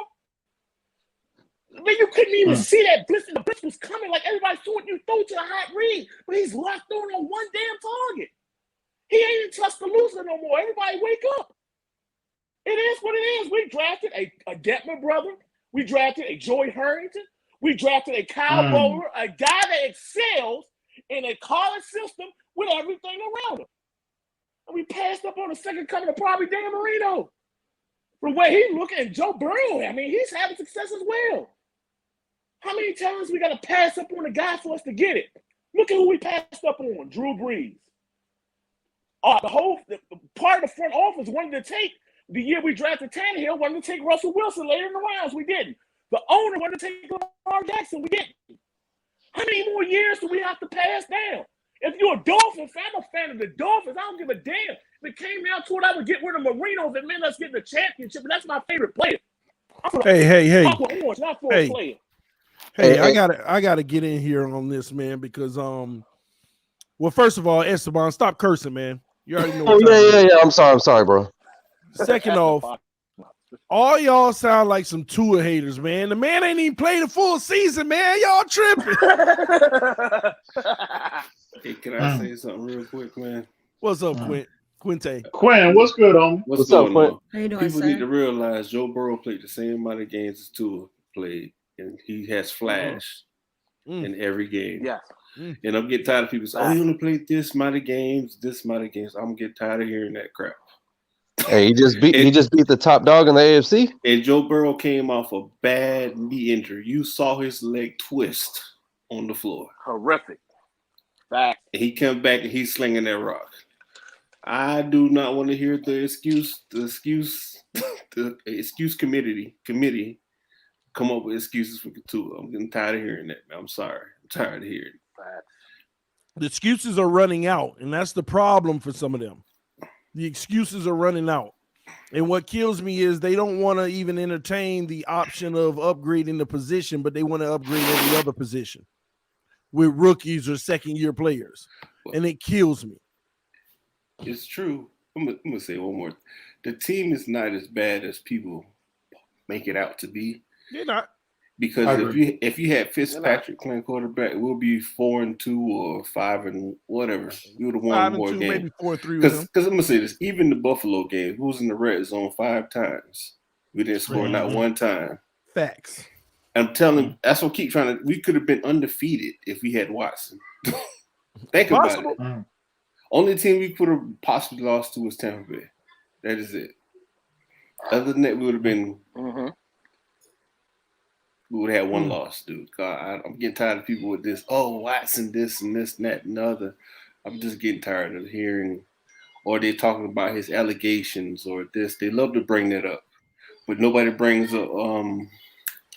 What's his name from Pittsburgh? What's his name? Ben Roethlisberger. He actually did something, and he's still in the league.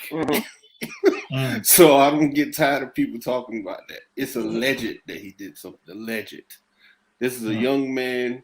This is a new generation. They talk to each other on Instagram and Snapchat. I call it Snapper Chat because I don't know what the hell it is. But that's how they talk to one another now. So you need to stop that. Please stop it. Listen, man, what I will tell y'all is the Miami Dolphins are now in a peculiar situation. And I am telling y'all, I am going to name this week Pride Week. I'm serious, bro. This is Pride Week. Because if we don't get Watson, somebody's pride got in the way and sat there and said they feel like they could still make it happen with the guy that we got. But you know what, TD? At what point, if you're Stephen Ross, and I get your policy, I get what your approach to your quote unquote football operations is. You generally hands off. You let your football people, run the day-to-day operations, everything that entails in that. But at what point, if you're Stephen Ross, bro, do you just step in and put your foot down and say, look, get this done or else? You know what I mean? I think we're past that point. But, and that's another reason, that's another area that I'm frustrated in. I'm frustrated him as well. He needs to put his foot down and say, look, no, get it done. Get this done.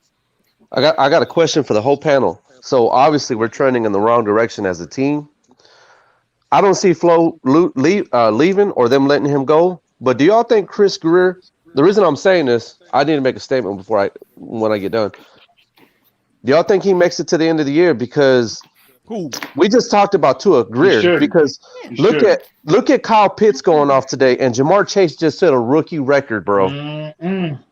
Well, we traded back, bro, and we got Waddle.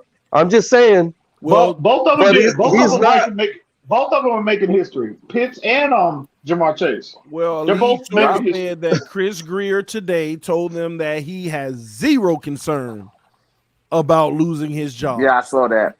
Too. He has zero emphatic concern about losing his job. And you know what? Before any of y'all say he need to, you gotta be careful, EM, saying that he needs to. Anybody who says that, here's why. Because again, you don't know what decisions were forced on him. Think about it. Forced you on don't know what other than Tua. What decisions are going to be forced on him? Who knows? Tua? What if Tua and Waddle was forced on him? No. Preach. No. Well, TD, hang on. TD, I am not saying that you're wrong, bro, but I remember that footage, that Alabama footage. Who was on that goddamn field with Tua? That would be Chris Greer and Stephen Ross. So no, I'm leaning more on the side of no. It was Greer picks in my opinion. Yeah. Flores was nowhere to be. Flores wasn't even in the state. Flores was in Florida scouting the other players. I'm sorry, he was in Alabama at Auburn scouting Noah Igbinoghene. He was scouting. He was scouting. All I'm saying to you is, I agree with you, EM. All I'm saying is, the only reason a man could not be concerned about his job is if he was one with the owner, or he's going to comply. He's going to comply with the owner's demands. Make this trade or else. Yeah. And that's probably already been given to him. And I really think this is a situation where Chris Greer is basically saying, listen, Ross, I already put the deal out there. It's up to them now. I've already followed your orders. It's up to them now. And if you look at what Houston's doing, they put out there, you got to beat Miami's deal. Houston is sitting in the driver's seat right now like, we got Miami deal. We probably want to pull the trigger, but we ain't in a rush. We got all the way to next Tuesday. Anybody want them, you better go beat Miami's deal. What's up? And they sit back today, and they see Miami lose, and they see Carolina lose, and if Carolina gets into it, now it's a case of, hey, Greer, Carolina just gave me this. What you gonna do? But I think, you know what I think? At the end of the day, the Dolphins have that, they've got the ace up their sleeve. Deshaun Watson has a no-trade clause, and he's stated he's turned down all these other teams previously, allegedly, except Carolina. Because he wants to be in Miami. I didn't hear a turn down from Carolina. Well, they haven't sent an offer in because they thought Sam was going to be straight, and now Sam is looking like Sam. So I'm pretty sure they're gonna send something But to in me, that team by has Tuesday. no problem besides Sam Darnold, just being 100 with you. Yeah, but the coach came out. Matt Rule came out in support of Darnold after the game. What is he said- supposed to do, Esteban? We've heard all that Nobody's keep before, coming bro. out and support. I know. I just had to throw that in there. You know what I mean? I know we're gonna have competition to get Watson. It's not gonna be easy. It shouldn't be because Watson's he's an awesome talent. Bro, so. they put up 3 points versus the Giants. Yes. The Giants. That's bad. Yeah. That's bad. The Giants got a good defense, though. I was about to say that. I get it, but bruh, the Giants. I hear you. I hear you. I To hear me, you. the Giants are better than what people think. They got hit by the injury bug. All right. Okay. I'm telling you, if you watch the games, the team is not that bad. They're not too bad. And They play better than us. sometimes what's the name? What is that quarterback's name? Just turnovers and inopportune times. But other than that, they straight. Daniel Jones. There you go. Thank you. I really appreciate that. Hey guys, let me ask you guys a quick question. Let me ask you guys a quick question, everybody, because I'm about to jump off real quick and go join Chachi's stream real quick in a little while. But thank you for having me on here. But I want just to ask you guys, since you're bringing up the topic now. Yeah, what's going on, man? Just Cap. I just wanted to. Yeah. Can you hear me?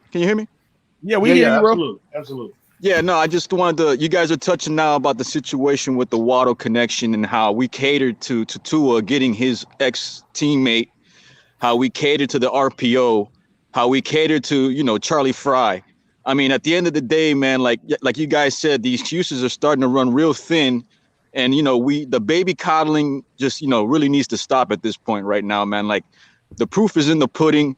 I had the kids back. Like I said, I've been there. I seen it firsthand when he was throwing darts, pretty much with, backup players in training camp. TD was there too. We had this kid's back. You know what I mean? And for the community to divide on certain people and just turn on certain people, it got ugly to the point where people were just being disrespected for having a different point of view.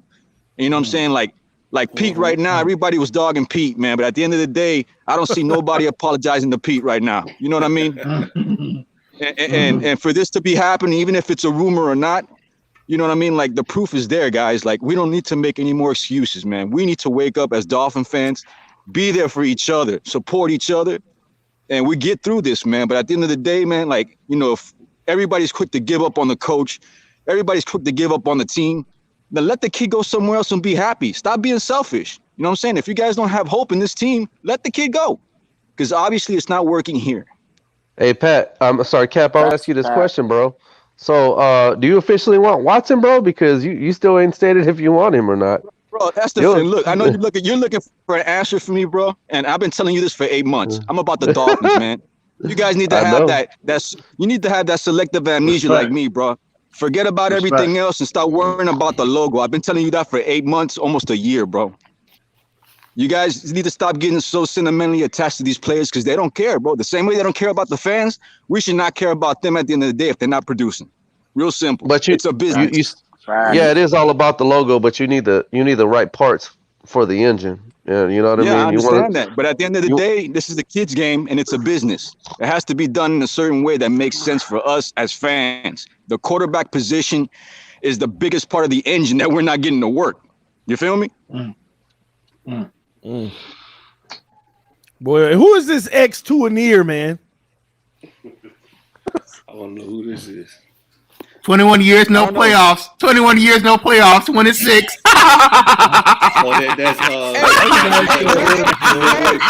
That's shit funny to me. Tyson, trade me Derrick Henry, bro. You got to trade me Derrick Henry, bro. Man, I'm muting this fool, man. Coming over here trolling, man. It's all hey, y'all good, have man. Hey, TD, thanks a lot, brother. Y'all have a good night, man. Y'all be safe and stay safe, man. We're gonna get through this, man. See y'all tomorrow. Salute, Cap. Then he got the old man with the dog. All right, Cap.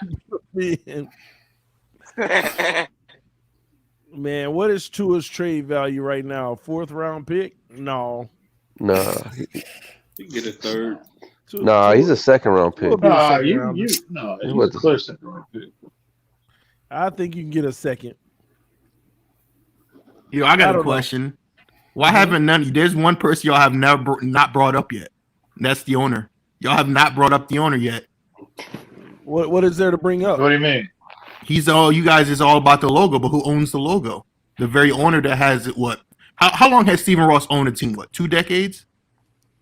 No. Not yet. No, about 8 years. 8 years. 8 years? Nah, it's been longer than that. It's longer than that. It's probably like 10 or 11. It was in the 06, 7, 8, one of those, right? It was 07. That's when. Yes, I say it was around the Nick Saban. 14. No, after Nick Saban, because I'm saying but it was around the time when Nick Saban was a coach. Yeah, I think it was right after that. It was for the Parcells era. It was Parcells came. That's when he started the Parcells era. And he's basically been trying to put people in the office they can get it done because he's not a football guy as far as like knowing all the ins and outs himself. So I know we could put things on Ross, but I think Ross is doing the right things to try to advance this franchise. He just keeps on running through guys until he can find it. The problem is he's doing nothing but getting older and older, and he wants to win now. Mm-hmm. I like Ross overall. I like an owner that's willing to spare no expense to improve the franchise overall, on and off the field. So in that regard, I have no issues with Stephen Ross. It's just that to this point, he hasn't found, a replacement for, not only Dan Marino, but Don Shula as well. We haven't had a consistent coach that's been here he hasn't brought anybody in that could, establish any kind of consistency. But Steve Ross is good with me because I want a coach owner that is going to spare no expense trying to improve this franchise. And he's clearly done that since he's been the owner. So let me ask y'all a question, right? So let's say this, right? You guys trade for Deshaun Watson, right? Everybody wants Deshaun Watson now in your fan base, right? Am I wrong about that? For the future. Okay, so y'all want Deshaun Watson. Oh, yeah. Okay. Now, let's say y'all get Deshaun Watson, right? What makes you think that with everything looming over him, I'm just gonna say, let's say he's innocent, right? He's innocent. He's gonna get to play football. You know what I mean? He's not gonna have any charges brought up on him criminally. What makes you think that the NFL is going to want Deshaun Watson to succeed with everything that's going on with him? Like, y'all ain't gonna get no benefit of no calls. Half of your fan base doesn't want him.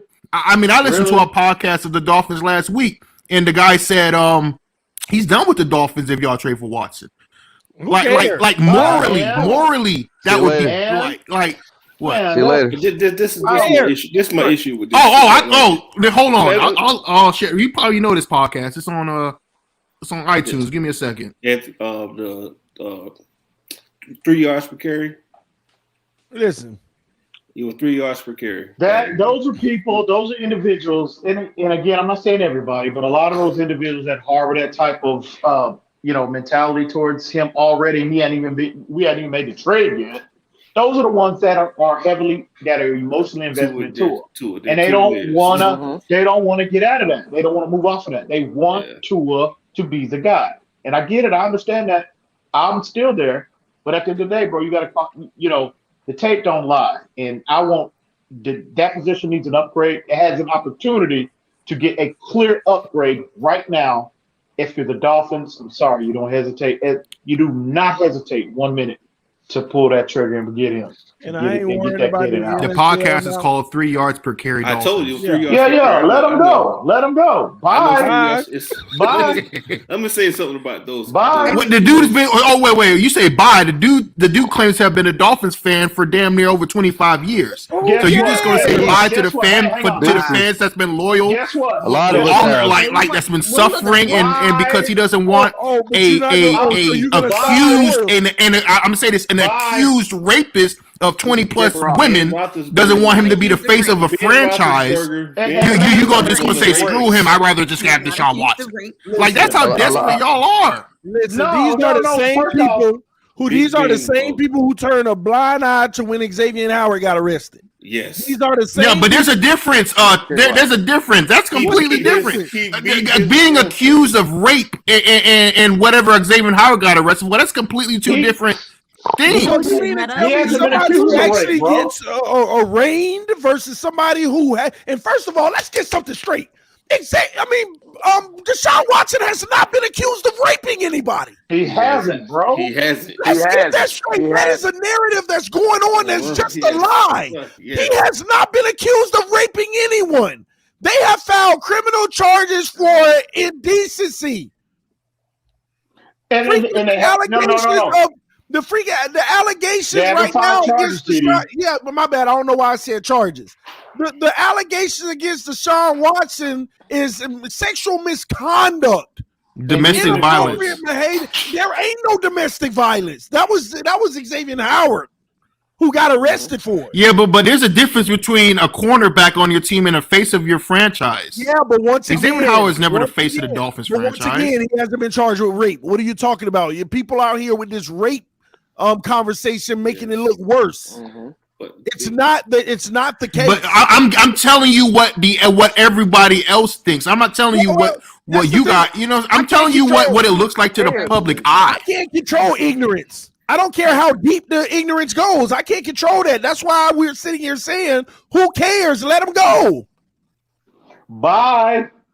Like, come on. What? I want y'all to trade for Watson. I hope y'all do, because as soon as Tua goes to Washington or wherever the hell he is, it's going to happen like the Tannehill situation. He's going to flourish in a new team, in a new franchise. Give him a fresh start. He got a coach that don't even want him. Good for him. I mean, y'all seen this story before with Tannehill. Tannehill got all the way to the AFC Championship game. You see how the Titans look? Good for Tua Tagovailoa. But to be honest with you, 3 yards per carry, bro. They were the ones that were. I mean, you should have heard it pre-draft, bro. They were they were killing Herbert, calling him the next Ryan Tannehill, yada yada yada. So they are They are heavily emotionally invested in Tua, and they do not want to move off of him.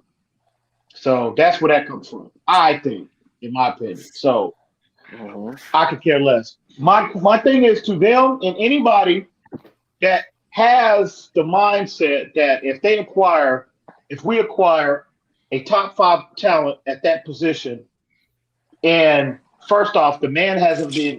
These are allegations. These are not charges. No criminal charges have been filed. These are allegations. If you are of the mindset that you're sitting here, you're gonna leave this fan base, bro.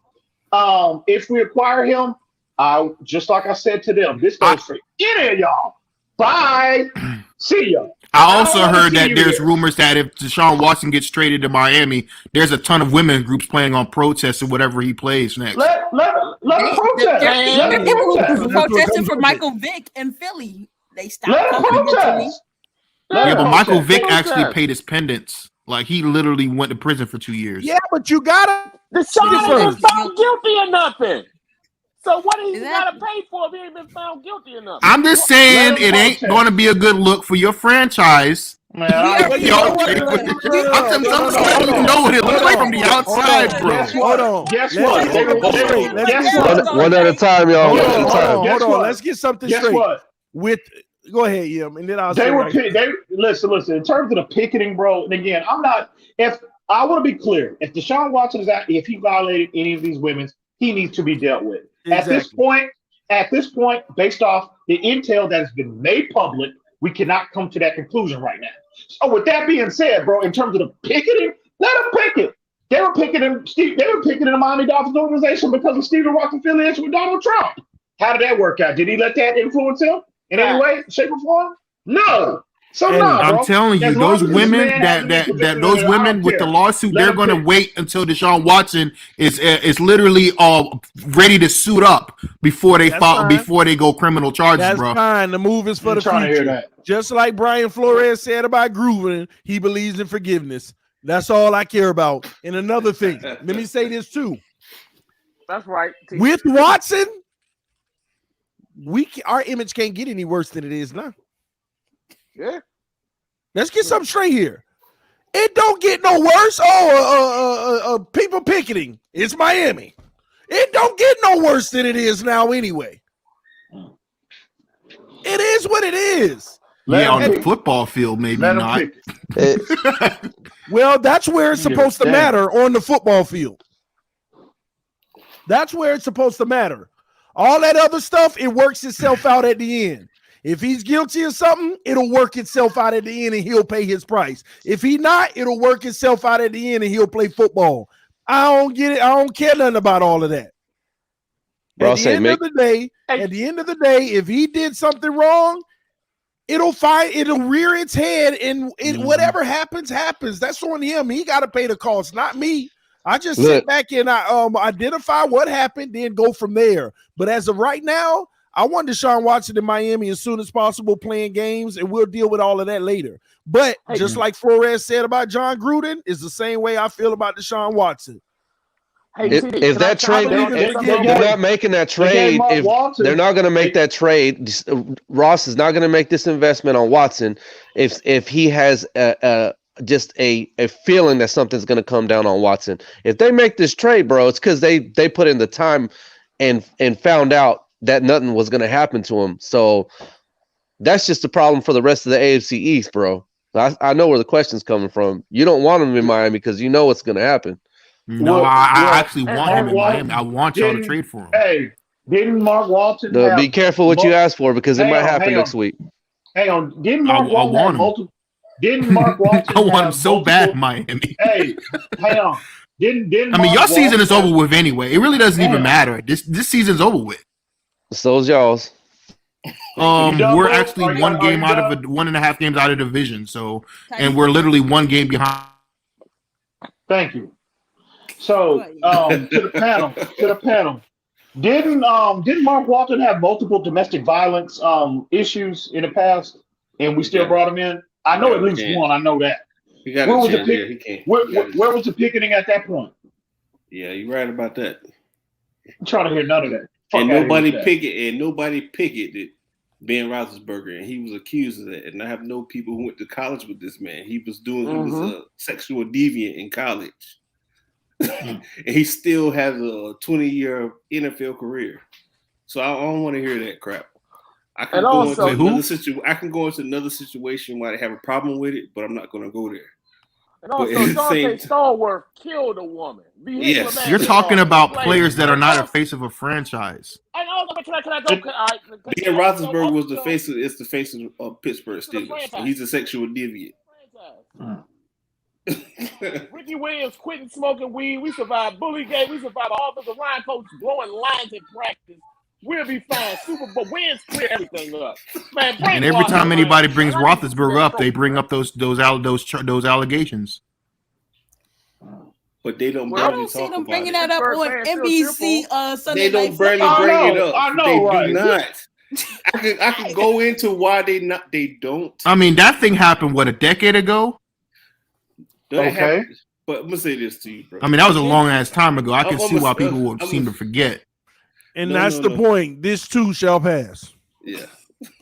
I mean, it's the point for all this stuff. If you to truly believe in forgiveness, nobody cares, man. But they still bring up the stuff with Michael Vick, and he been retired for how long? Come on now. I can go. You also forgot Roethlisberger's white. So yeah, that's why I want to get into that. Deshaun Watson doesn't have. He doesn't have the public perception on his side when it comes to race. He do over here. At the end of the day, if other people can have that perception, then he gonna have it too. He does with me too.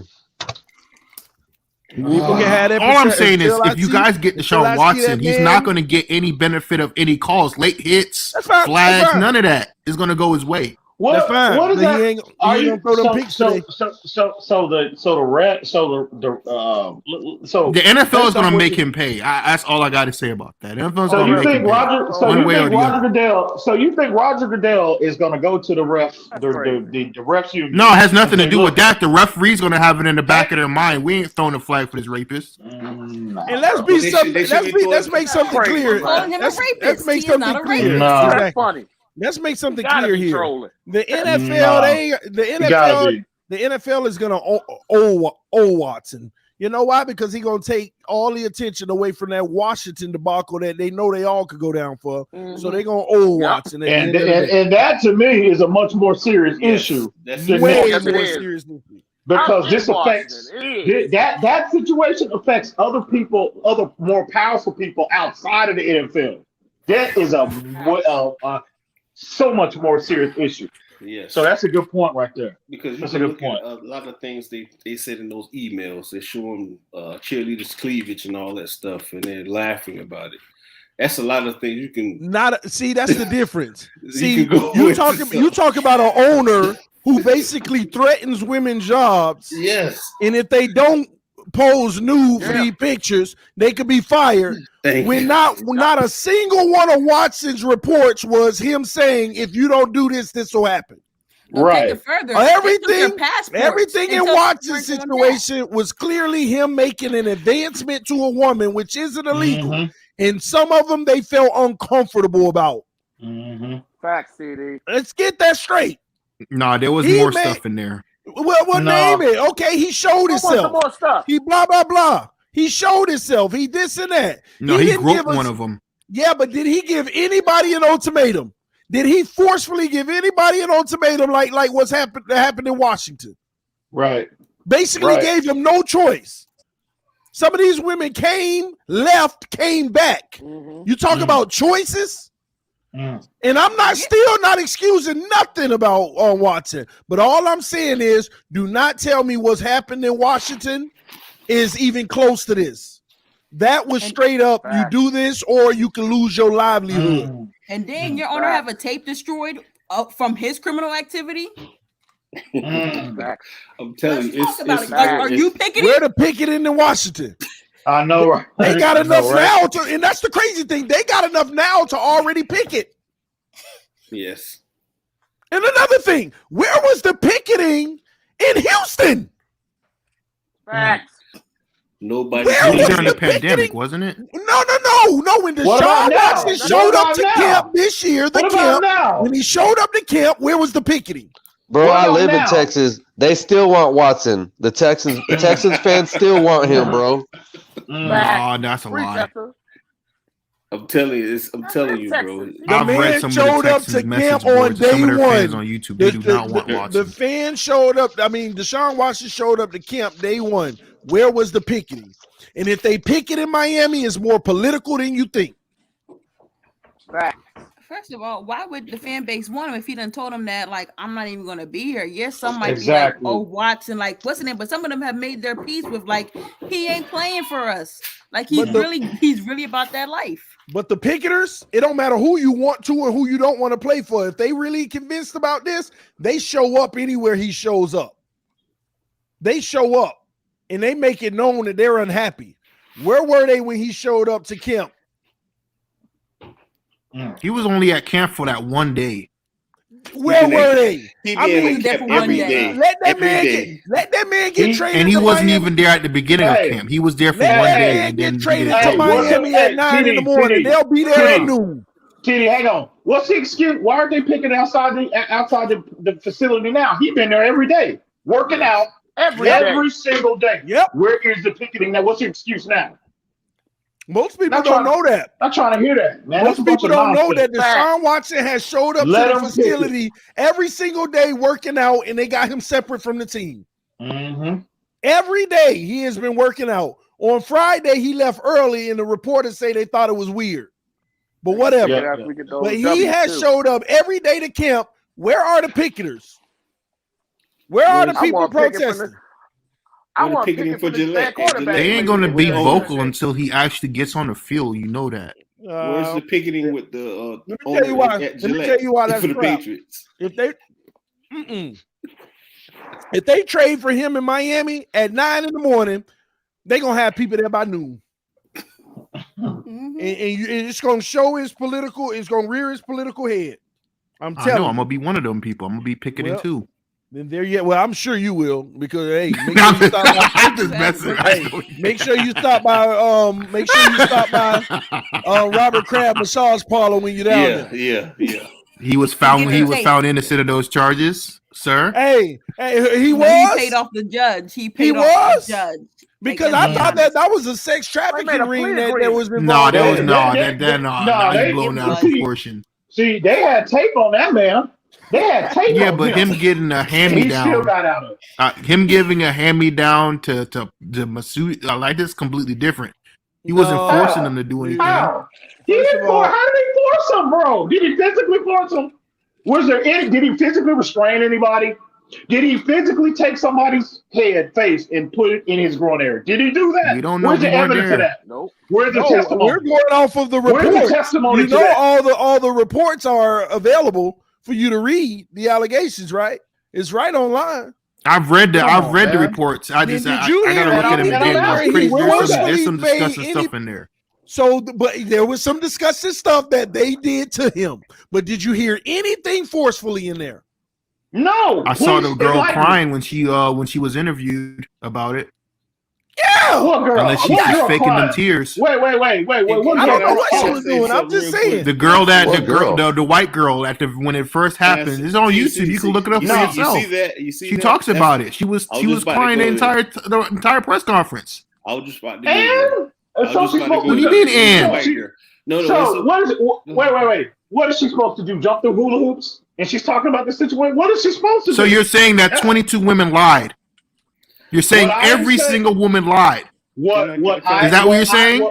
What I'm saying is one of them investigated for extortion. That's what. All it takes is one of them to tell the truth. 21 of them could be lying, but if one of them's telling the truth, it's still bad. That's right, but you know what? It works the other way too. If one of them are proven lying and extorting, which the FBI is investigating, the one that's trying to extort him, it can mess up all the rest of them too. It goes both ways, but y'all don't want to do both ways. You don't want to. No, it does. I agree. It does go both ways. I think what I think, and again, this is just speculation on my part, and I can be totally off base. But what I think one of the reasons why it's taking so long, and you've got the feds involved, I think they've stumbled upon something more than it's just Deshaun Watson interaction with these ladies. I agree. I think the background, maybe the company that they're affiliated with, because I think this is a modern day escort service under the umbrella of we provide massage therapy for clients. That's what I think. And I think the FBI is digging. They're digging and digging and digging. And I think they stumbled upon something, bro. And I could be wrong. If that was the case, Deshaun Watson would have said something by now.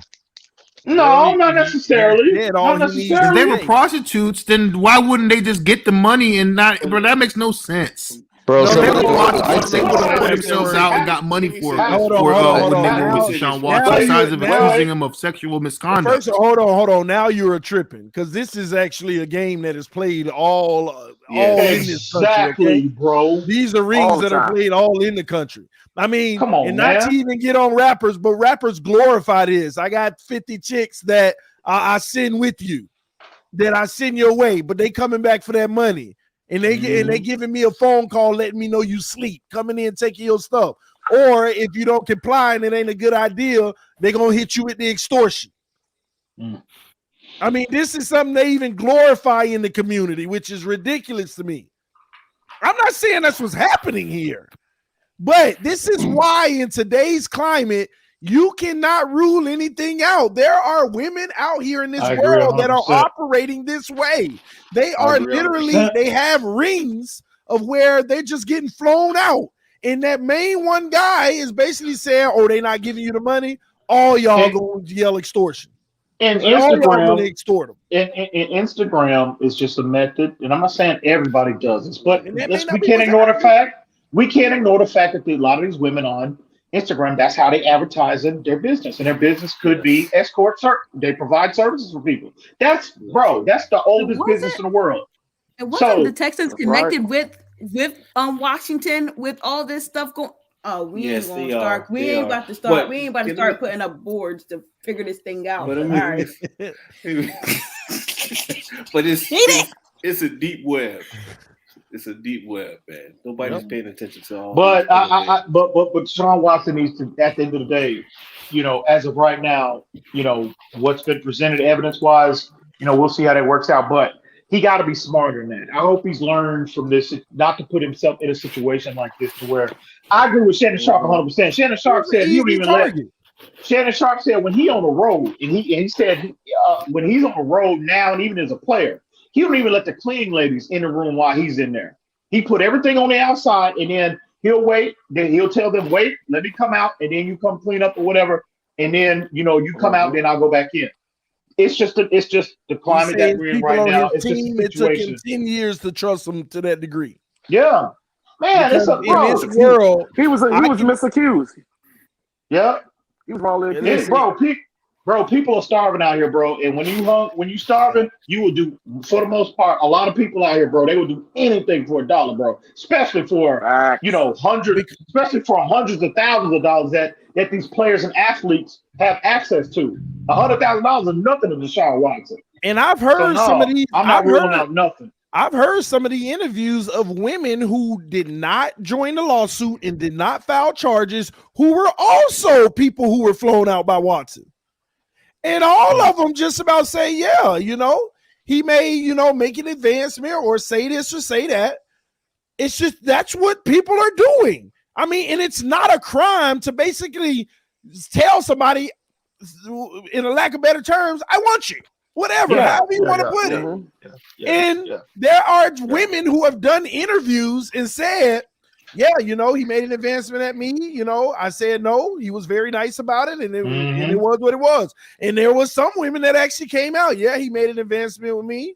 We did what we did, and it was what it was. Like, those who don't care about how they look because they live that life. This is what's been happening. And the thing is, and then you had the one massage therapist that said, I've never done anything with him, but I told him myself, you are using so many different people that you need to be careful. This can catch up to you. The one massage therapist that said, me and him didn't do anything, but I used to warn him, you need to slow down because your name is being put out there. And a lot of people are wanting to basically, in a lack of better terms, join in to this. You need to be careful. And she said that on the interview, but she never felt pressured or disrespected by him. But these are other people. There are over 10 people who have given an account that are not a part of this lawsuit, nor filed any charges, who have admitted that they've come out, work with him, and some of them, they never had none of this experience at all, and others, they had an experience, but it was still all honest. So can I say something real quick, Titty? Because all these are really good points, but all joking aside, because I know Master at work, he's just trolling, bro. But look, one of the reasons why, and I'm not saying that these women are liars. I'm not saying this stuff didn't happen, but I'm always going to go back to how this started, and I'm going to give this guy the benefit of the doubt because of the fact that when it all started, there was an accusation where the girl straight up said she wanted money. If he didn't give her the money, she was going to go forward with this. And and it's on his Twitter. It's there for you to read. It's still in his timeline. He said that he didn't feel like he did anything wrong, and there's no reason for him to give. Isn't that more of a self-dignity issue rather than, you know what I mean? Somebody that did something that they're not supposed to. So I always go back to the beginning, how this started for me. That's why I give him the benefit of the doubt. And then what happened after that? Immediately, 22 people, right? So in the day and age we live in now, through DMs, things can spread like wildfire fast. So that's where I'm at. And the fact that the FBI is involved, I'm not saying that it's just on his behalf, but it is for extortion. So when you look at the facts, that's where we're coming from. Usually, isn't this how this usually starts? It always has to be at least one woman to come out, and then the rest of them follow. Just like the Bill Cosby case, just like the R. Kelly case. It happens in every single one of them. And of course, there's going to be more victims because that's usually people like this have a pattern. I don't dispute that all of these women had some type of relation with him. The only thing that I am saying out of all of this, I haven't heard a single thing where he forcefully made somebody do something. Exactly. That's all I'm saying. I'm reading the Jane Doe. Was it Jane Doe 3? He pre-ejaculated into this female's hand, forcefully, according to this Jane Doe here. How can you do that? Please explain that to me. Because she was massaging him on the front, and he ejaculated into her hand. Ladies and gentlemen, all right. So she was All right. We're gonna. That's what it says. I'm just reading for what it says. All right. Bring back TD real How talk. would that force? Okay, we're gonna. Let's. As a matter of fact, I think it's time to get back to football because listen, we at least try to talk in code and say certain things. My bad. I just was reading what it said. And I don't know how that happens, but whatever. I don't even want to get. I don't know how that happens. I don't even want to get into. Crazy, like Man.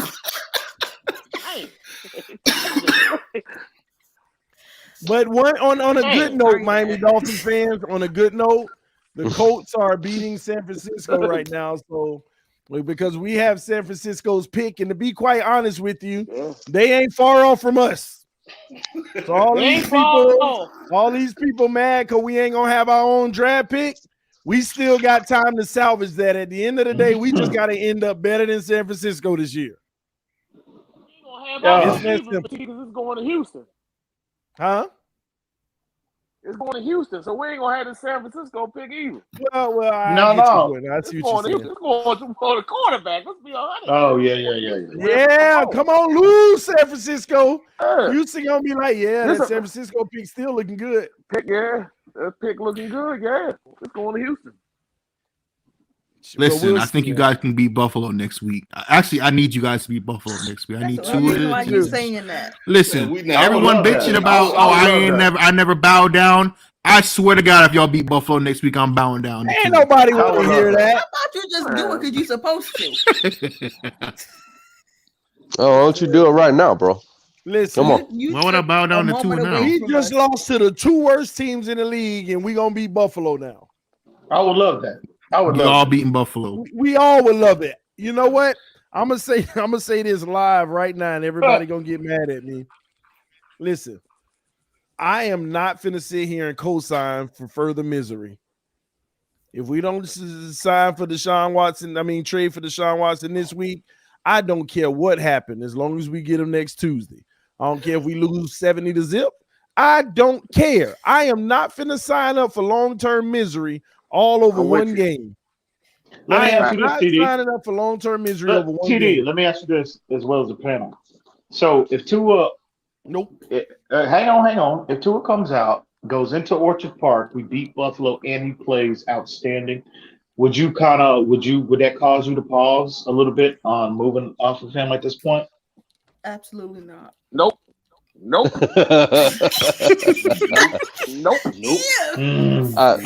that's a big taking a trash can every now and again. You just basically asked yourself. Are you willing to get sucked in? It's a question. I just posed a question, TD. Hey, that point was killed for me whenever he got blitzed and got hit again today. And hey, bro, you never saw it coming. I'm just saying, man. That was against the Falcons, bro. There's no way he's going to be able to pick up blitzes against the Bills, bro. So they're the team that took him out in the first place. It's just a question. If I was Buffalo coach, I'd let him win just for hopes you keep him.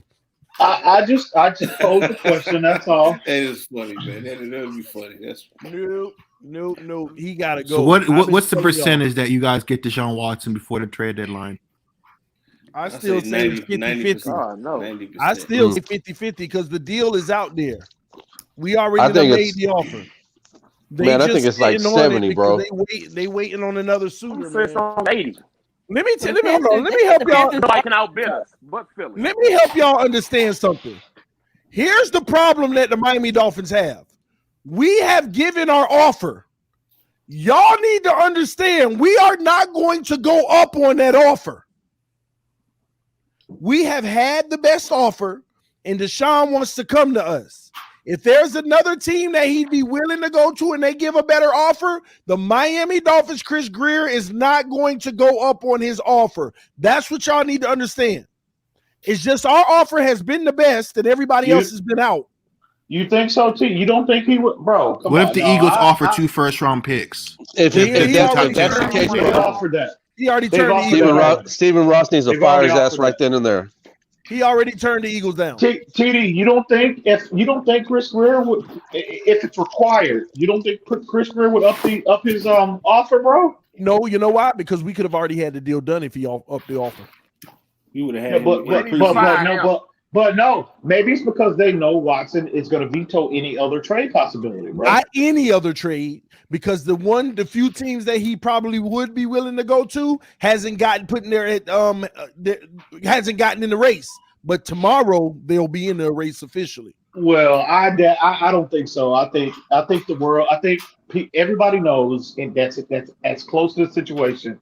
The closest to the situation knows Miami is his destination, and I think now I'm not saying that won't change in a week. It might change. He might have changed his mind tonight, but I think the reason why all these other teams hadn't been serious enough or they dropped out in the pursuit of him is because he's made it clear to all parties that are closest to the situation, Miami is a place I want to be. And so that's why in Chris Greer in the front office, they know that. So there's really no need for Chris, as long as Watson is maintaining his level of dedication.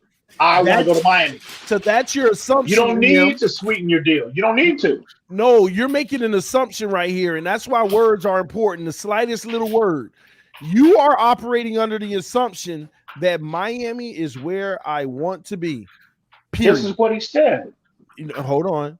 He said that he would be willing to waive his no trade clause for Miami. Okay. And we know certain teams that he already doesn't want to go to. Now, if you back up on that, that doesn't mean that he won't go to certain other teams, bro. It was never a Miami or nothing. It was that's one team that I would go to, and we were always the serious suitors. Does Charlotte have state taxes, or North Carolina? Do they have state taxes? Pretty sure they North do. Carolina does. And what compensation can Carolina come up with? They're going to have to start trading some players to try to acquire additional multiple first-round picks. Well, They maybe might be able to. Yeah. Can I ask What's you that? something, TD? Seriously, bro. Would you rather live in Charlotte? Would you rather live in Charlotte, or would you rather live in Miami, bro? I mean, that's for real, bro. That's a given. It ain't about that though. They can travel. I mean, he's gonna take every little thing into account, man. If he's gonna choose, if it's because of the no trade clause, I mean, you got to take everything into account, bro. I still think that we got the better shot, bro. Because if you have your mind, if you have the vision, you have your mindset on something that you like, that you love, bro, you will take pay cuts and whatnot, bro, to be there. So I'm just saying, man. I think we still got a good shot. We just need to get it done before the trade deadline. And again, he'll be close to home because he's from Georgia originally. He'll be close to home. He came out and said that. Like I said, he could change his mind. But I'm telling you, why Chris Greer hasn't sweetened his offer is because they know he wants to be here and he's not entertaining going anywhere else. Why do you need to sweeten your deal through Chris Greer? You know what it'll be? The same situation that would happen with Josh Rosen. There was no reason for the Dolphins to give them a second-round pick, bro. They were bidding against themselves. And Chris Greer, I'm sure, we got fleeced on that deal, obviously. And I'm sure he's like, okay, we got the ace up our sleeve with the no trade clause. There's no need at this point, bro. Now, if he changes his mind and says, look, I am open to other destinations, well, then that changes the game. But as of right now, bro, because of the no trade clause, there's no need to sweeten what deal you have on the table. Again, I'm with that, bro. It's just a matter of making sure that none of those other teams he wouldn't be willing to. Because here's the deal. If they already know that he's not going to waive it for anyone else, then what is Houston waiting on? What does it matter? It could be that maybe they're going to wait until until next season, until before the draft, to see what other offers they can get. Maybe he changes. Maybe they're hoping that he might change his mind. You know, they're stalling him out, hoping he gets frustrated and sitting at home and like, well, damn, watching games on Sunday just like us, and they're hoping he gets frustrated and say, well, look, I am open to going somewhere else. Yeah, that's not gonna happen. You want to know a nightmare scenario for you guys? You guys don't get Watson, and Tua request a trade because of the way y'all treated him. Oh well, hey, let's go. So y'all, what do you mean, hey, bro? You rather have like, what do you do then? Because if you guys don't get Watson, I'm not saying you guys aren't going to get him. I think you guys are going to get him. I'm just saying in the nightmare scenario, if Watson picks another team, and then after all this crap that's been going on with the Watson rumors, Tua comes out in the offseason says, trade me. I don't want to be here no more because of the way with the Florida situation. Then what do you do then? Then you satisfy him and you go ahead and do what I said the other day. You get rid of Xavier Howard, you get rid of Devontae Parker and all these other guys that's not going to be a part of your future. Now you got enough ammo to either next year or the year after go get another quarterback. You just keep on swinging until you. So you're just kicking the pail down the line for another 3 years until because you, there's no quarterback in this year's draft class in the draft. Let me tell you what I'm not. Let me tell you what I'm not going to do. Because we will, if it will be a long time before we have the assets that we have now again. It's just not going to happen. We are not going to have these assets again like this. So with that being said, you have to figure it out as soon as possible. So I'm not worried about kicking it down because I'm not going to get stuck in a Tua situation. Oh my gosh, the Colts about to beat San Francisco and I love it. I'm not going to get stuck into a Tua situation like Ryan Tannehill. That's what I'm not going to do. I'm not going to have him be good enough to just not be good enough every year. And another thing, I was at least hoping Tua was the guy that'll get us 11 wins and then look like trash in the playoffs. I was at least hoping that, at least get us to the playoffs. And what is he this season? What is it, 1-2 now? Is that correct? Yeah. Because all these people, well, you can't deny when Tua plays, he wins. All right, we 1-2, and we about to have Buffalo.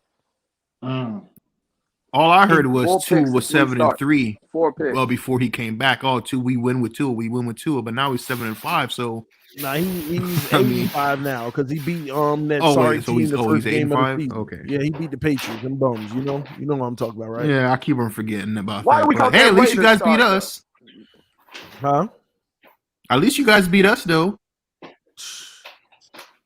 The defense beat y'all with a late minute punch out. You know what's crazy, TD, is I don't know if I said this before, but when y'all had the Miami Miracle and you guys were looking like you guys can make a little playoff wildcard push, y'all lost every game after that Miami Miracle. Yeah. And after y'all beat us week 1, y'all have lost every single game after that. So I don't know what to tell y'all, man. Maybe we just need to give y'all the next victory and get out. That's what I'm saying. I think y'all should just let us beat y'all from now on, man. Nah, we don't let y'all do nothing. It's terrible, though. The Miami Dolphins are stuck in a peculiar situation right now, ladies and gentlemen, where decisions now can mean the next 5 years easily. This is the hardest part of our organization right now. The decisions they make in the next 8 days, 9 days, something like that. As the Colts score another touchdown, so we looking good on our draft stock, y'all. It ain't as bad as we thought. We ain't gonna have that pick anyway. Man, that's sad, bro. We're talking about the That's draft, what y'all man. root for. It's so early in the season. That what y'all root for? No, even if we traded for Watson, the pick is looking better in a trade too. That's true. That's true. That's true. And we're Dolphin fans. We're used to looking forward to the draft in October, man. That's what we do, sad to say. But your own draft pick, at least. I'm over the damn draft. I don't even want to watch this one coming up, bro. We suck at drafting. This is like one of the weakest draft classes, too. Yeah. That's what. Especially at quarterback. There's no quarterback in the draft class. Defensively, it's this past draft was loaded, yo. This past draft was loaded for them to have fumbled. Corral, especially Kenny Pickett.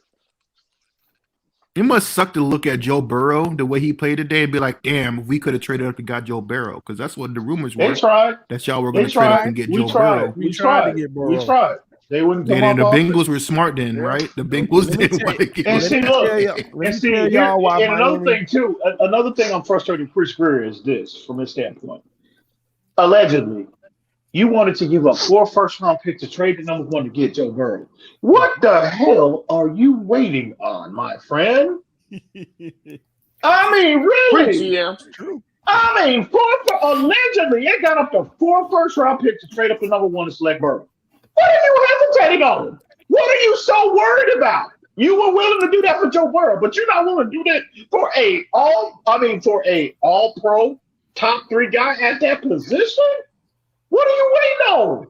You have to be forced and leaned on to pull the trigger on this? Come on, man. I'm not gonna lie. When you guys, I was actually really pissed when you guys drafted Tua because I was like, man, I really hope they trade up. I really hope they draft Herbert because I ain't gonna lie. I think everyone thought that Herbert wasn't gonna be that dude. In the draft, there was a lot of people were saying that, so I wouldn't feel too bad about drafting Tua over Herbert. That was the consensus. From all the draft experts that Tua was going to be better than Herbert. Did Matt Work just say something kind to the Dolphin fan base? No, I'm just. It wasn't nothing kind. I'm just saying, like everyone and their mama thought that Tua was going to be better than Herbert. No, like I completely shitted on Herbert that draft class. Not me. Stop it, TD. Stop it, TD. You ain't say nothing about no damn Herbert. Stop. But I was vocal about Tua. No, he didn't. Yes, no, he didn't. Stop. He did. Stop. He said he did not want to get Tua at 5. It was 8 other. Wait. Let me finish. It was 8 other players he wanted to draft over Tua because I was in agreement. And Herbert was not one of them. Herbert was not one of them. Yes, he was. Yes, he was. Well, mine he was. Stop. Mine. I'm telling. I'm gonna say this. I just got a new iPad for my birthday, Ian. I'm gonna do some editing. I'm gonna be good at this YouTube stuff. I'm gonna put all. I got all the TD's clips. I got an entire library full of his stuff. Yeah, I'm pretty sure I can find it. We know you do. You keep dropping them bangers lately. You got my wife even laughing at me with your videos. My wife just keeps saying, "I'm sorry, baby. I gotta laugh at this one. He know how to edit very well." Oh man, but stop it, stop. But he did. You know something. I was talking to Reason the other day. He brought up a very interesting point about Tua and Herbert. This Tua and Herbert narrative. Because I asked him, I said, if you think, because we coached the Senior Bowl this year, right? No, last year. This year. If we would have coached the Senior Bowl in 2020, and the Dolphins had an opportunity to get their hands on Herbert, up close and personal, could it be that they would have went in a different direction? And because keep in mind, they didn't have the only person they brought in terms of a private workout was Jordan Love. They didn't get a chance to work out Herbert. They didn't get a chance to work out Tua. They didn't get a chance to work out Burrow. So again, if you're going off the tape, you can't deny Herbert. And again, you can say Tua was surrounded by more talent, NFL level coaching, et cetera, et cetera. And I agree with that. But if you're going by tape, though, Tua's tape was more impressive than Burrow, but they didn't get a chance to really see him get their hands on. And I just have to, now in hindsight, looking back, I think if they would have got an opportunity to really get their hands on both prospects, they would have fallen in love with Herbert's physical traits, bro. I'm just keeping it 1,000. Flores already did, though, homie. Flores did. Bro, that was, you know what? They must just, look, there just comes a point in time where you just see it for what it is, bro. And I saw it at the combine, bro. How the hell did they not see it? A lot of people saw that Herbert had it at the combine, bro. That's why he was selected right after Tua, bro. There was even reports that the Bengals, because they coached him at the Senior Bowl, that there's some in their front office. There was some people that were banging the table for him once they got their hands on him. So I'm not saying that's the case, but I just got to think, bro. And again, like you said, Damian Flores was all over Herbert allegedly Dan Marino was too as well. So it could have influenced what direction they went in, bro. If they could actually see him, get their hands on him, you see that live arm up close and personal. You see his physique, you see his speed, you see all of that. You get a firsthand account of all of that, bro. I do believe, I told Reason, I said, bro, I think if they would have got their hands on her, bro, I think maybe even Greer would have been like, okay, well, Brian Flores, look, who do you think we should go with? He would have deferred to him in this situation as opposed to forcing Tua, not to say that he forced him on him, allegedly, you know, but he did. That was his pick. That was his pick. I think we can all agree on that. But I just think if the scenario was different, the situation was different, maybe they go in a different direction. But who knows? So y'all are y'all out on Flores too? No, I'm not. I'm not either. Nope. What would Flores have to do Nah, to get? I'm frustrated. I'm frustrated. I'm for you to extremely say frustrated, fire but I'm not Flores? out. To me, it's not Flores. It's always been Greer. To fire Flores, to fire Flores, I would need to see him get an elite quarterback like Watson and still look like this. Because, like I said, we'd be 5-2 right now with Watson, and nobody would be crying about all our flaws. And those flaws would still be present. Let's make sure we get that clear. The flaws would still be present. But nobody would be complaining about them because we're winning. And that's my issue, man. No, because And really, we had flaws last year. Easy. Yeah, we had had flaws last year. But they got overlooked because of why we were winning. So you don't think it's a Belichick disciple that none of these Belichick disciples, offense corners, defense corners, have succeeded? If you want to look at Joe Judge, Flores, Matt Patricia, look at the hasn't been too bad. You can't say that because I thought Ian. Go ahead. Who was that? Wait, who did you say? No, I was saying like you can't really say that. You can say this, you can chalk this up as a bad year, bad start with bad quarterback, whatever you want to say, injuries, whatever. But I don't see that with Flores. I still see a good coach and players still fighting for him. But Bill my O'Brien, thing is, well, go ahead. Bill O'Brien was off of that Belichick tree. He's had the most success out of all of them. Why that is? He got the most important position in all of American sports correct, and the rest of them didn't. That is what separated him from everybody else. Facts. In my opinion. And still managed to lose some really awful games. He did, but he's got two division crowns under his belt. He's advanced to the divisional round of the playoffs. He was 30 minutes away from beating Win the Chiefs. Foxborough and shine. Exactly. And he was 30 minutes away from beating the Chiefs and advancing to the AFC Championship game. Who knows what would happen if they would play Tennessee? You mean to tell me you don't think Deshaun Watson outduels Ryan Tannehill? Come on, man. Hold on now. So he did beat him in the regular season. I ain't trying to hear that. I'm gonna say this. I know Ian, you don't like Tannehill. I know he's not a great quarterback, but he's not bad. He ain't garbage. No. If we had a quarterback like Ryan Tannehill, put me like this: if Tua had Ryan Tannehill's size and arm strength, we won't have no issues. You see them, somebody said Mike Vrabel was never on the coaching staff for the Patriots. He doesn't count. You see them dimes Tannehill was dropping to AJ Brown today? You see that? But that's what I'm talking about. If he had Tannehill's size, durability, and arm strength, everything he has for himself, Tua would be a great quarterback. You understand? Because he would have no durability issues. He could be able to escape because he does have the pocket presence to escape.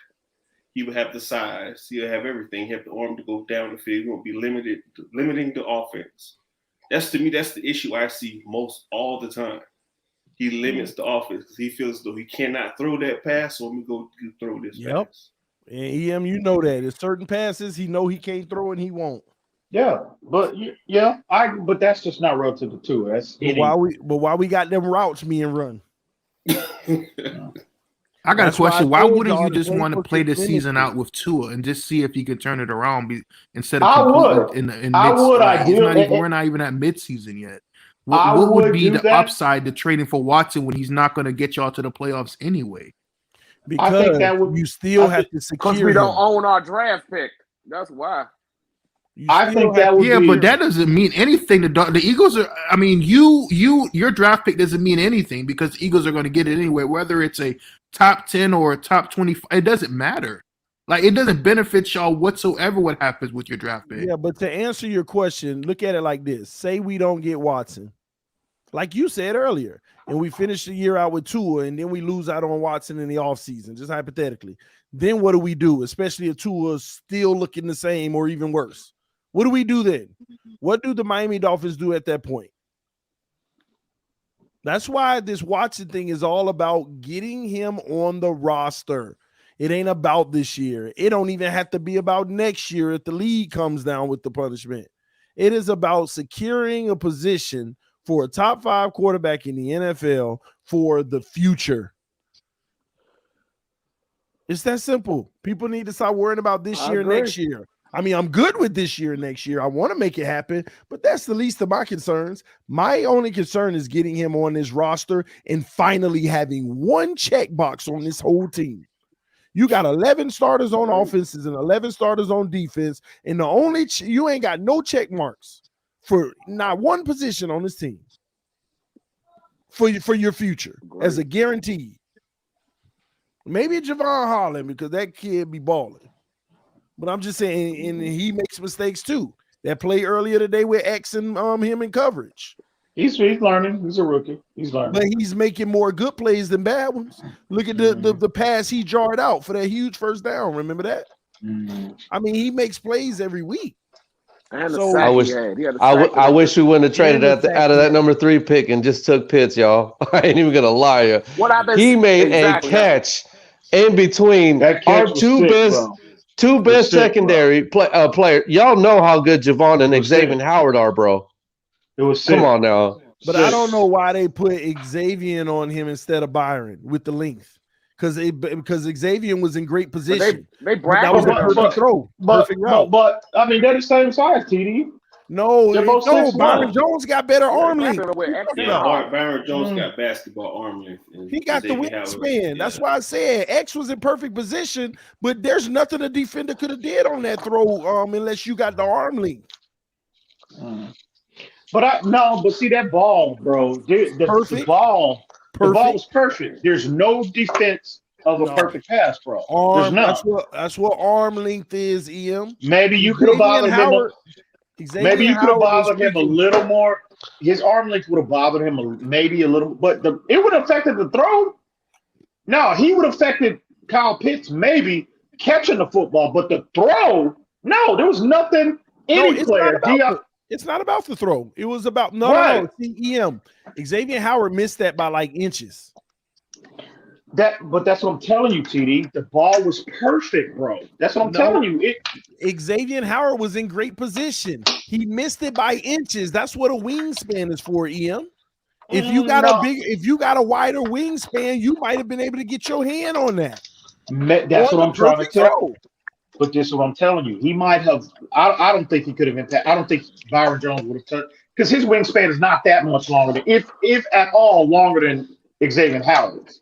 So with that being said, bro, and who's to say that in terms of being able to stick to him as close as Xavier Howard was, who's to say that his coverage would have been better? He might have been a step behind. Who knows? That's speculation. But in terms of the throw, impact of the throw, I don't think nobody could be impacted the throw. Now, you might have impacted Kyle Pitts receiving and catching the football, but the throw was phenomenal, bro. It's probably, man, Aaron Rodgers, that was a big-time NFL big boy level throw. And, again, that's a situation as well where Matt Ryan, that window of plays that are needed to be made to ultimately influence the outcome of the game, he stepped up in that moment. And again, I'm not saying, listen, I know where Tua is in his development, but he stepped up and took it, and just Tua didn't. True.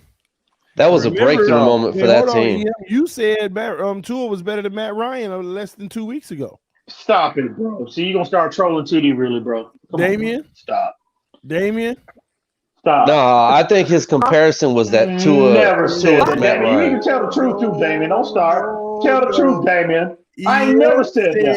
What y'all put me out? Look at the mean? What y'all talking about? Stop. We were listing quarterbacks that What we y'all would put Tua ahead of, and when we got to Matt Ryan, EM, don't lie, you said I have never. How, bro, that didn't even sound right, TD. I've always compared. I've always. I've all right. in terms of Matt. Stop it, bro. Stop. Okay, that ain't my even a bad. good. That's not. That is not even a good attempt at trolling, bro. Stop. It was your twin. Okay, my bad, bro. Okay. I've often used a comparison of Matt Ryan. I use that pre-draft. Okay, so Tua had. I got a question for y'all. Tua had 4 touchdowns today. Has he entered the realm of Doug Flutie comparison? Is he at Doug Flutie yet, or is he still Johnny Manziel to y'all? And not a single touchdown over 10 yards. No, he better. They still touchdowns. Johnny Manziel, bro. No. Johnny Manziel. Y'all saying Tua is Johnny So he's Manziel. He's Doug Flutie. He graduated to Doug Flutie status. Doug Flutie, right? Stop. Where is he at for real? What's his comparison? One of the worst. I think it's Doug Flutie because he's small, bro. No, bro. Stop. Well, you know, Esteban. What does your fantasy thing say about Atlanta secondary with Tua?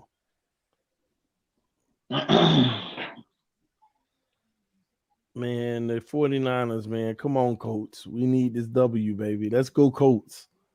I can say another reason why y'all should trade for Watson. Because as far as draft picks wise, Greer hasn't really drafted well for you guys. If you look back at it, if his draft picks, so what's the point of keeping draft picks? Why might as well just trade them off? I said that earlier. I was like, man, bro, they've had 5 in the last 2 drafts. They had 5 first-round picks in the last 2 drafts. How'd that work out? So the definition of insanity, I say again, is doing the same thing repeatedly and expecting different results. You heard that, and expecting different results. Shut up, Tyson. It's time to do something different. It's time to try something different. At least you're trading for as close to sure thing as you can possibly get. Thank you. Man, I gotta say, if I'm a fan of another team in our division, bro, you gotta love how the Dolphins are messing shit up right now. I mean, we can't draft for nothing, bro. We make all the wrong moves, bro. 49ers score a touchdown, so they trying to score with a 2-point conversion here, trying to tie it. The best thing we could do is go get Watson right now, bro. TD, you're ahead of me. I don't know, man. Debo, I think. I wanted to be Debo. Debo for Sammy? I believe so. That sealed my win for me this week. Why do you think Watson wants to join Miami other than, well, he's from Georgia? He ain't got to fly nobody out. You are right for Sammy. TD, stop. Everything is right here now. That's funny. That is funny. I can have some fun with Watson too. But my thing is, the team is like you could say 2 pieces away, and he's one of those pieces. Wait, y'all are 2 pieces away? I feel that way. The team is not that bad. We're Deshaun Watson away. We're Deshaun Watson away. Being honest with you. And a whole linebacker revamp. I believe that the Miami Dolphins could put up 30 points a game with Deshaun Watson. Yes. What about your defense? Well, but that's the thing. Our defense isn't as bad as people making it seem. It's just that when we have boneheaded turnovers and we don't capitalize and we keep them on the field all day, they look worse than they really are. And even if our defense did struggle, if we're putting up 30 points a game, enough said. I mean, think about the games that we've lost so far. Outside of Tampa and Buffalo, look at what we've given up to everybody else. I mean, we held some, last week we gave up 23 and lost. I mean, this is how our games have been going, bro. I mean, like I said, Watson in Miami, it would be a whole different outlook. We gave up 27 to the Colts. We gave up 23 to the Jaguars. Yeah, Patriots, we gave up 17. Raiders 31, but again, our defense isn't giving up those points. It's the way our offense has played. What about the Buffalo game?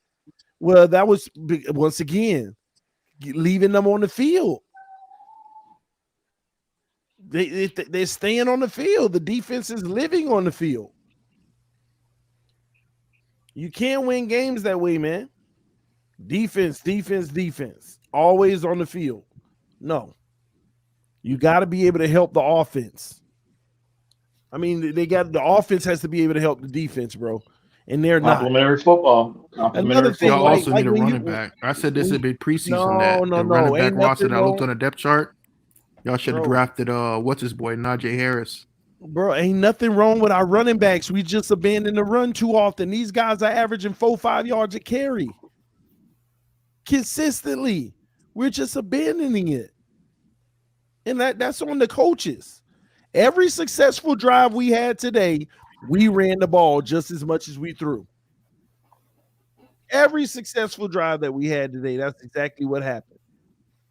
But for some reason, we don't do it consistently, and I have no clue why. We started the game on that first drive. We were running the heck out of it, and we just stopped. Miami put up 132 rushing yards today. Atlanta had 72. 132 rushing yards today. You know, Derrick Henry only had 86 yards today. One positive, though, is the run defense has been improving the last two weeks. And I think Jacksonville was sixth going into that game last week. They were sixth in the entire NFL in rushing. So we averaged 4.6 yards a carry today. And to be fair, we ran the ball 29 times. I will actually say that was better balanced than we usually have. Man, we've had absolutely. We ran the ball 15 times. So, but didn't Tua lead a touchdown drive late, and your defense is the one who gave it up at the end? Yeah, but whose defense is perfect? They gave us plenty of chances to win the game. That just contradicts everything you just said. If you said that if the offense can't score, when your defense still getting the offense. Watch this, man.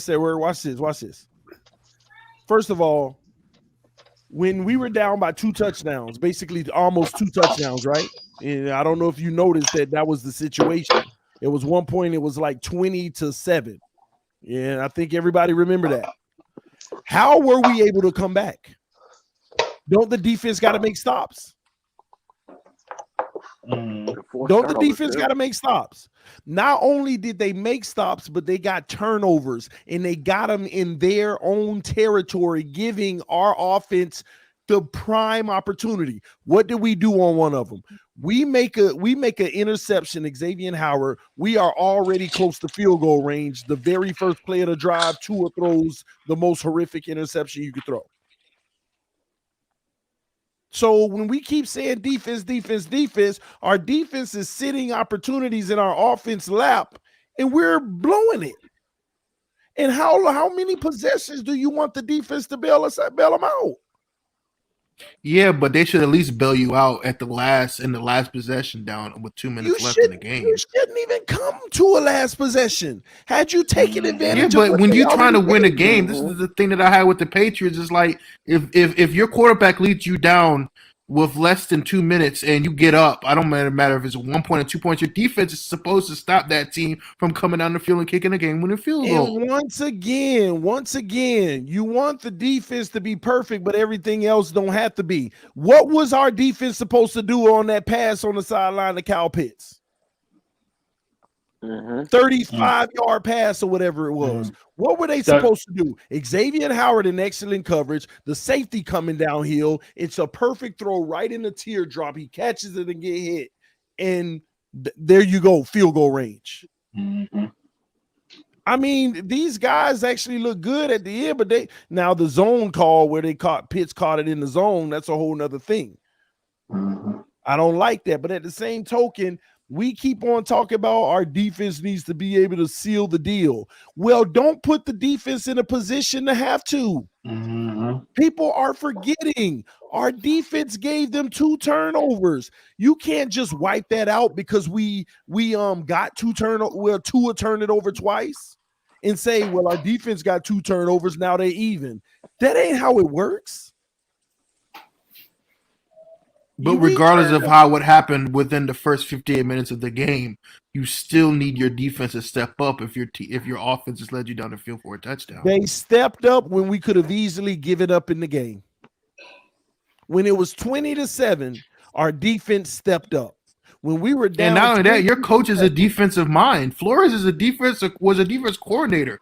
And like his specialty is defense. And what did he do? He got our defense up and riled up and ready to play.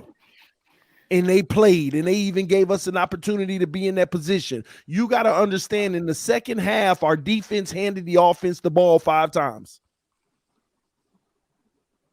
No, I understand that, but I mean, listen, I just say that it happens to the Patriots too.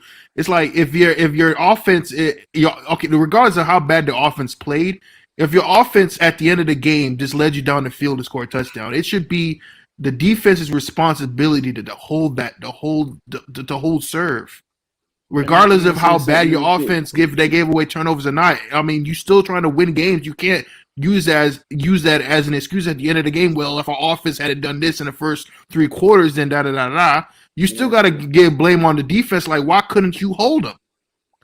This is why. Let me break it down to you, bro. Let me show you. I want to give you series in a row. Matter of fact, bro, let me ask you this.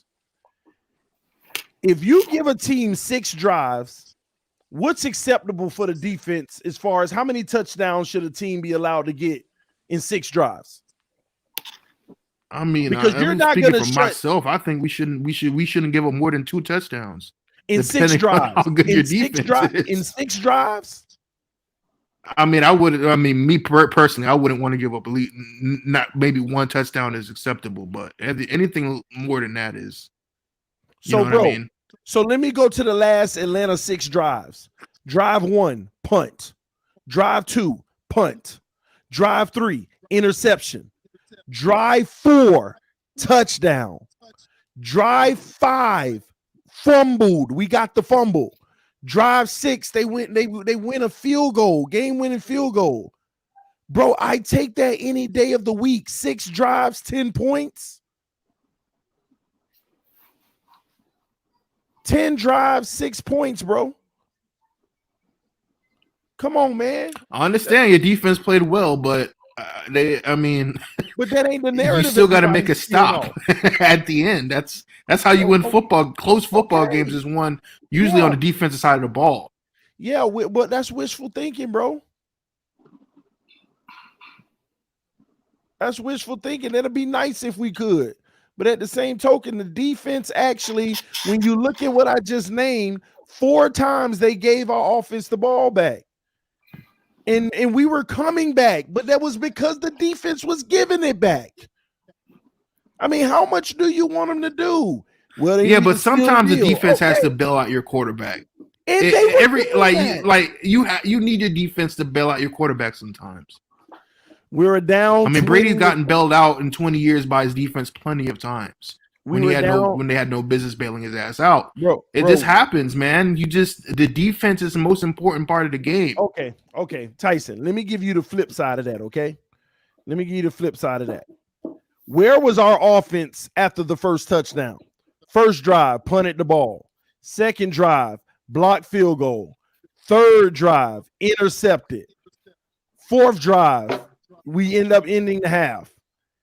The next drive, punting the ball again. Where was our offense to help the defense? It goes. No, I agree with you. I know what you're saying. I'm just saying it from like the last 5 minutes of the game. You know what I mean? Mm-hmm. When crunch time is. Now I understand that your defense played well, but at the end of the day, they're the ones. Even a Jacksonville game, you guys should have won. The defense lost that game at the end. Okay, Tyson. Am I wrong? No, you're right. You're right. Well, let me ask you this. On the 4th down and was it 4th down and 2? I think. Yes. No, that was the offense. It was the one where Lawrence threw that little slant right before, was it a 55-yard field goal? That one. Like, that's on Flores. Or not Flores, but maybe just a defensive scheme. I don't know. I'm saying the last 2 games you lost on a field goal. So that means the defense didn't stop those teams when they needed to. That's how you lost the game, because you had a lead. Tua took y'all down the field those twice.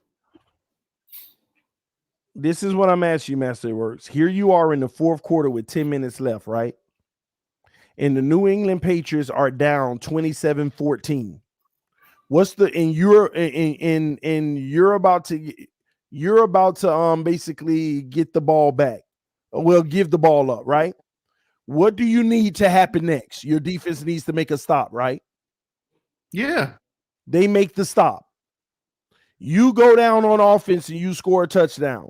Now you're down 27-21. What do you need to happen big time? I need the defense to make another stop. Another stop, and you get a fumble recovery. And you go down and score. Now you want your defense to go you want to force them to go 3 stops in a row. And just because out of all of that, they gave up a field goal on the last one, it's on them. But we're I'll give not you a gonna perfect talk example with we're the not gonna Patriots talk and about Cowboys game. talk about how they were down 27-14 to begin with. Why were they down 27-14 to begin with? Because let me back up. Why? Because when you were down 20-14 and you needed a stop by your defense, you got an interception. You got an interception, bro, down 20-14. And what did we do? We gave them the ball back on the very next play and threw a horrific interception. And then they scored a touchdown off of that interception, making it 27-14. The defense already gifted you the interception down by 6. And what did you do with the defense already giving you a gift? You throw your own pick and they go score a touchdown and make the lead even worse for the Oh, you defense. talking about the Jacksonville game? No, I'm talking about this one. This one. Because I remember your defense got a turnover, then Tua threw a pick right after that. It keeps happening. It keeps happening. We were literally down by 6 points, 20-14, and the defense showed up huge and got an interception. And what do we do on the first play when we could have taken the lead? Tua throws a pick and give it right back, and now your defense does it. Your defense goes from being down by 6 and giving you the ball to automatically being down by 13 points, just like that. They go from being down by 6 points and gave you the ball. And you turn around on the very next play and you're down by 13 because you throw the pick. And you want them to be perfect for 3 drives in a row after that to bail you out. And they do it for 2 drives and then they kick the game-winning field goal. Come on, bro. People, this is not on the defense. They gave you everything they could during that game. It would benefit you to take TD's side on this because it would make your what was that your nickname that for Tua turn the ball over? It would actually make that correct, bro. That's just a troll, man. Hey, man, but it actually that's what he's turned into, bro. That's literally what's happening. So it sucks, but Kitty, did you get the donation? I don't know if you put it up. I didn't see it. Here we go. Hey TD, Watson scores 7 points against Browns and Bears and has 6 other games with 20 or less points. Tua's fault, right? Yes, Tua's fault. Yes, Tua's fault. And here's another thing about Watson. Did you guys see what Watson looked like that last season when he was with Houston? Mm-hmm. He looked horrible. He The looked last horrendous. season he was with Houston? Well, no, so it was last season. You mean when he led the league? I'm talking about the turnovers specifically. He had the least amount of interceptions in the NFL. He had his career year. You talking about last season? Yeah. He had his career when year. They won like 4 games? Yes, he had his career year in that 4 games. I'm gonna look it up again because maybe I looked at the wrong season. Yeah, that was actually the year where I think he only threw for let me look it up. I'll bring it up in a second. I think he okay, so he had 33 touchdowns and 7 picks. Yeah. And how many yards did he have? 4,800? He had over 4,800 yards. Yeah. So no, he was money. Yeah, you're right. Year. That was his best season. I was looking at another season. My bad. And that was without any weapons, bro. Doing that without any weapons.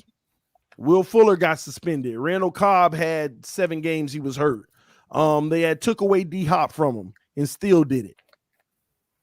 The wins didn't add up though at the end of the day. And then the defense came out and apologized and say they're wasting his prime.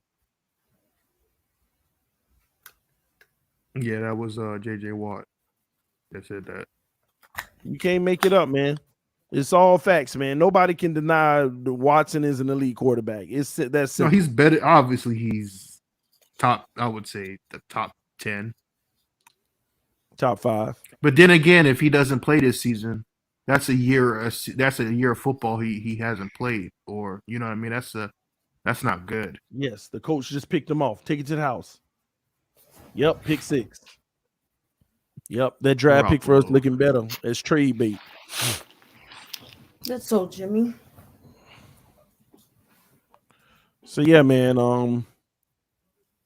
Let's see something. Trying to pull this up for y'all. Why Jimmy look confused like that? All right, man. But anyway, man, it's getting late. I'm actually about to go take a shower and go to bed. I will see y'all tomorrow. Any last words, Masterworks? Just your season's over with, and I'll be looking forward to you guys on the AFC Roundtable this week. Yeah, maybe if we have it. You know, everybody lost last week and wanted to bail out, which was funny. I won. Yeah, that's no, true. that was Dan that wanted to bail out. I didn't want to bail out. That was all Dan. He still got it coming for him though.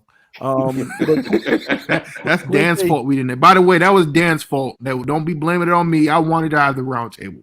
And another thing that's crazy about next week when we play Buffalo, they had a bye this week. They got to sit back and just watch us. Rested.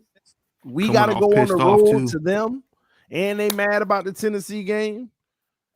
Man, they better make this move this week because I don't want it to get embarrassing for Tua. Is it in Buffalo? Yeah, it's in Buffalo. So I'm looking at the weather report, TD. You might get snow. You're going to get snow. It's going to be 40, 50 degrees, and it's going to be cold as hell and rainy or snow. I don't know how Tua plays in the cold like that. I have no sample size on Tua. Bad weather game might benefit y'all though. I don't know. I'm not sure how that goes, but we'll see. I know we'll be talking about it this week. I got to look that up myself. But anyway, Quinte, any last words? Oh man, fans up, man. That's the mind. What you got, man? Fans up for what, Quentin? We suck, bro. We just need to get Watson. Man. I'm gonna say this to you, man. We need to get Watson. I don't care. I don't care what the record is. I'm gonna fly my flag all the time. I don't care. Hey, bro, not me. I took my jersey off as soon as that game was over. I'm not that kind of fan.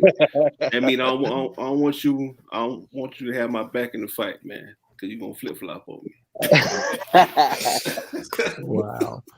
Finsanity, what you got for us? Shout out to EM for everything he said today. Great guy, great insight. Shout out to Damien who was on here, didn't get a chance to say his last words, but I know he wants Watson, so good luck with that. Fins up.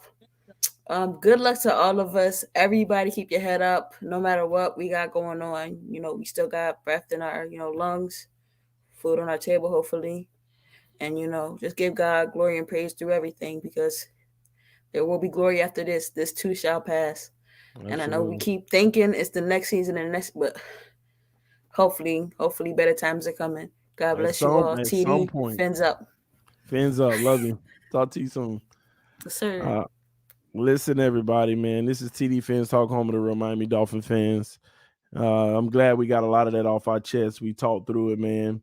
I know we at the end of this Colts San Francisco game. Come on, Colts. Let's get it done. We're looking good right now. Hopefully they finish it off. But I'm about to get out of here. I will see y'all tomorrow. We're going to keep our eyes on it. This is Pride Week. Let's see what they end up doing this week. We shall see. But I love y'all. See y'all later, man. Peace. I am out.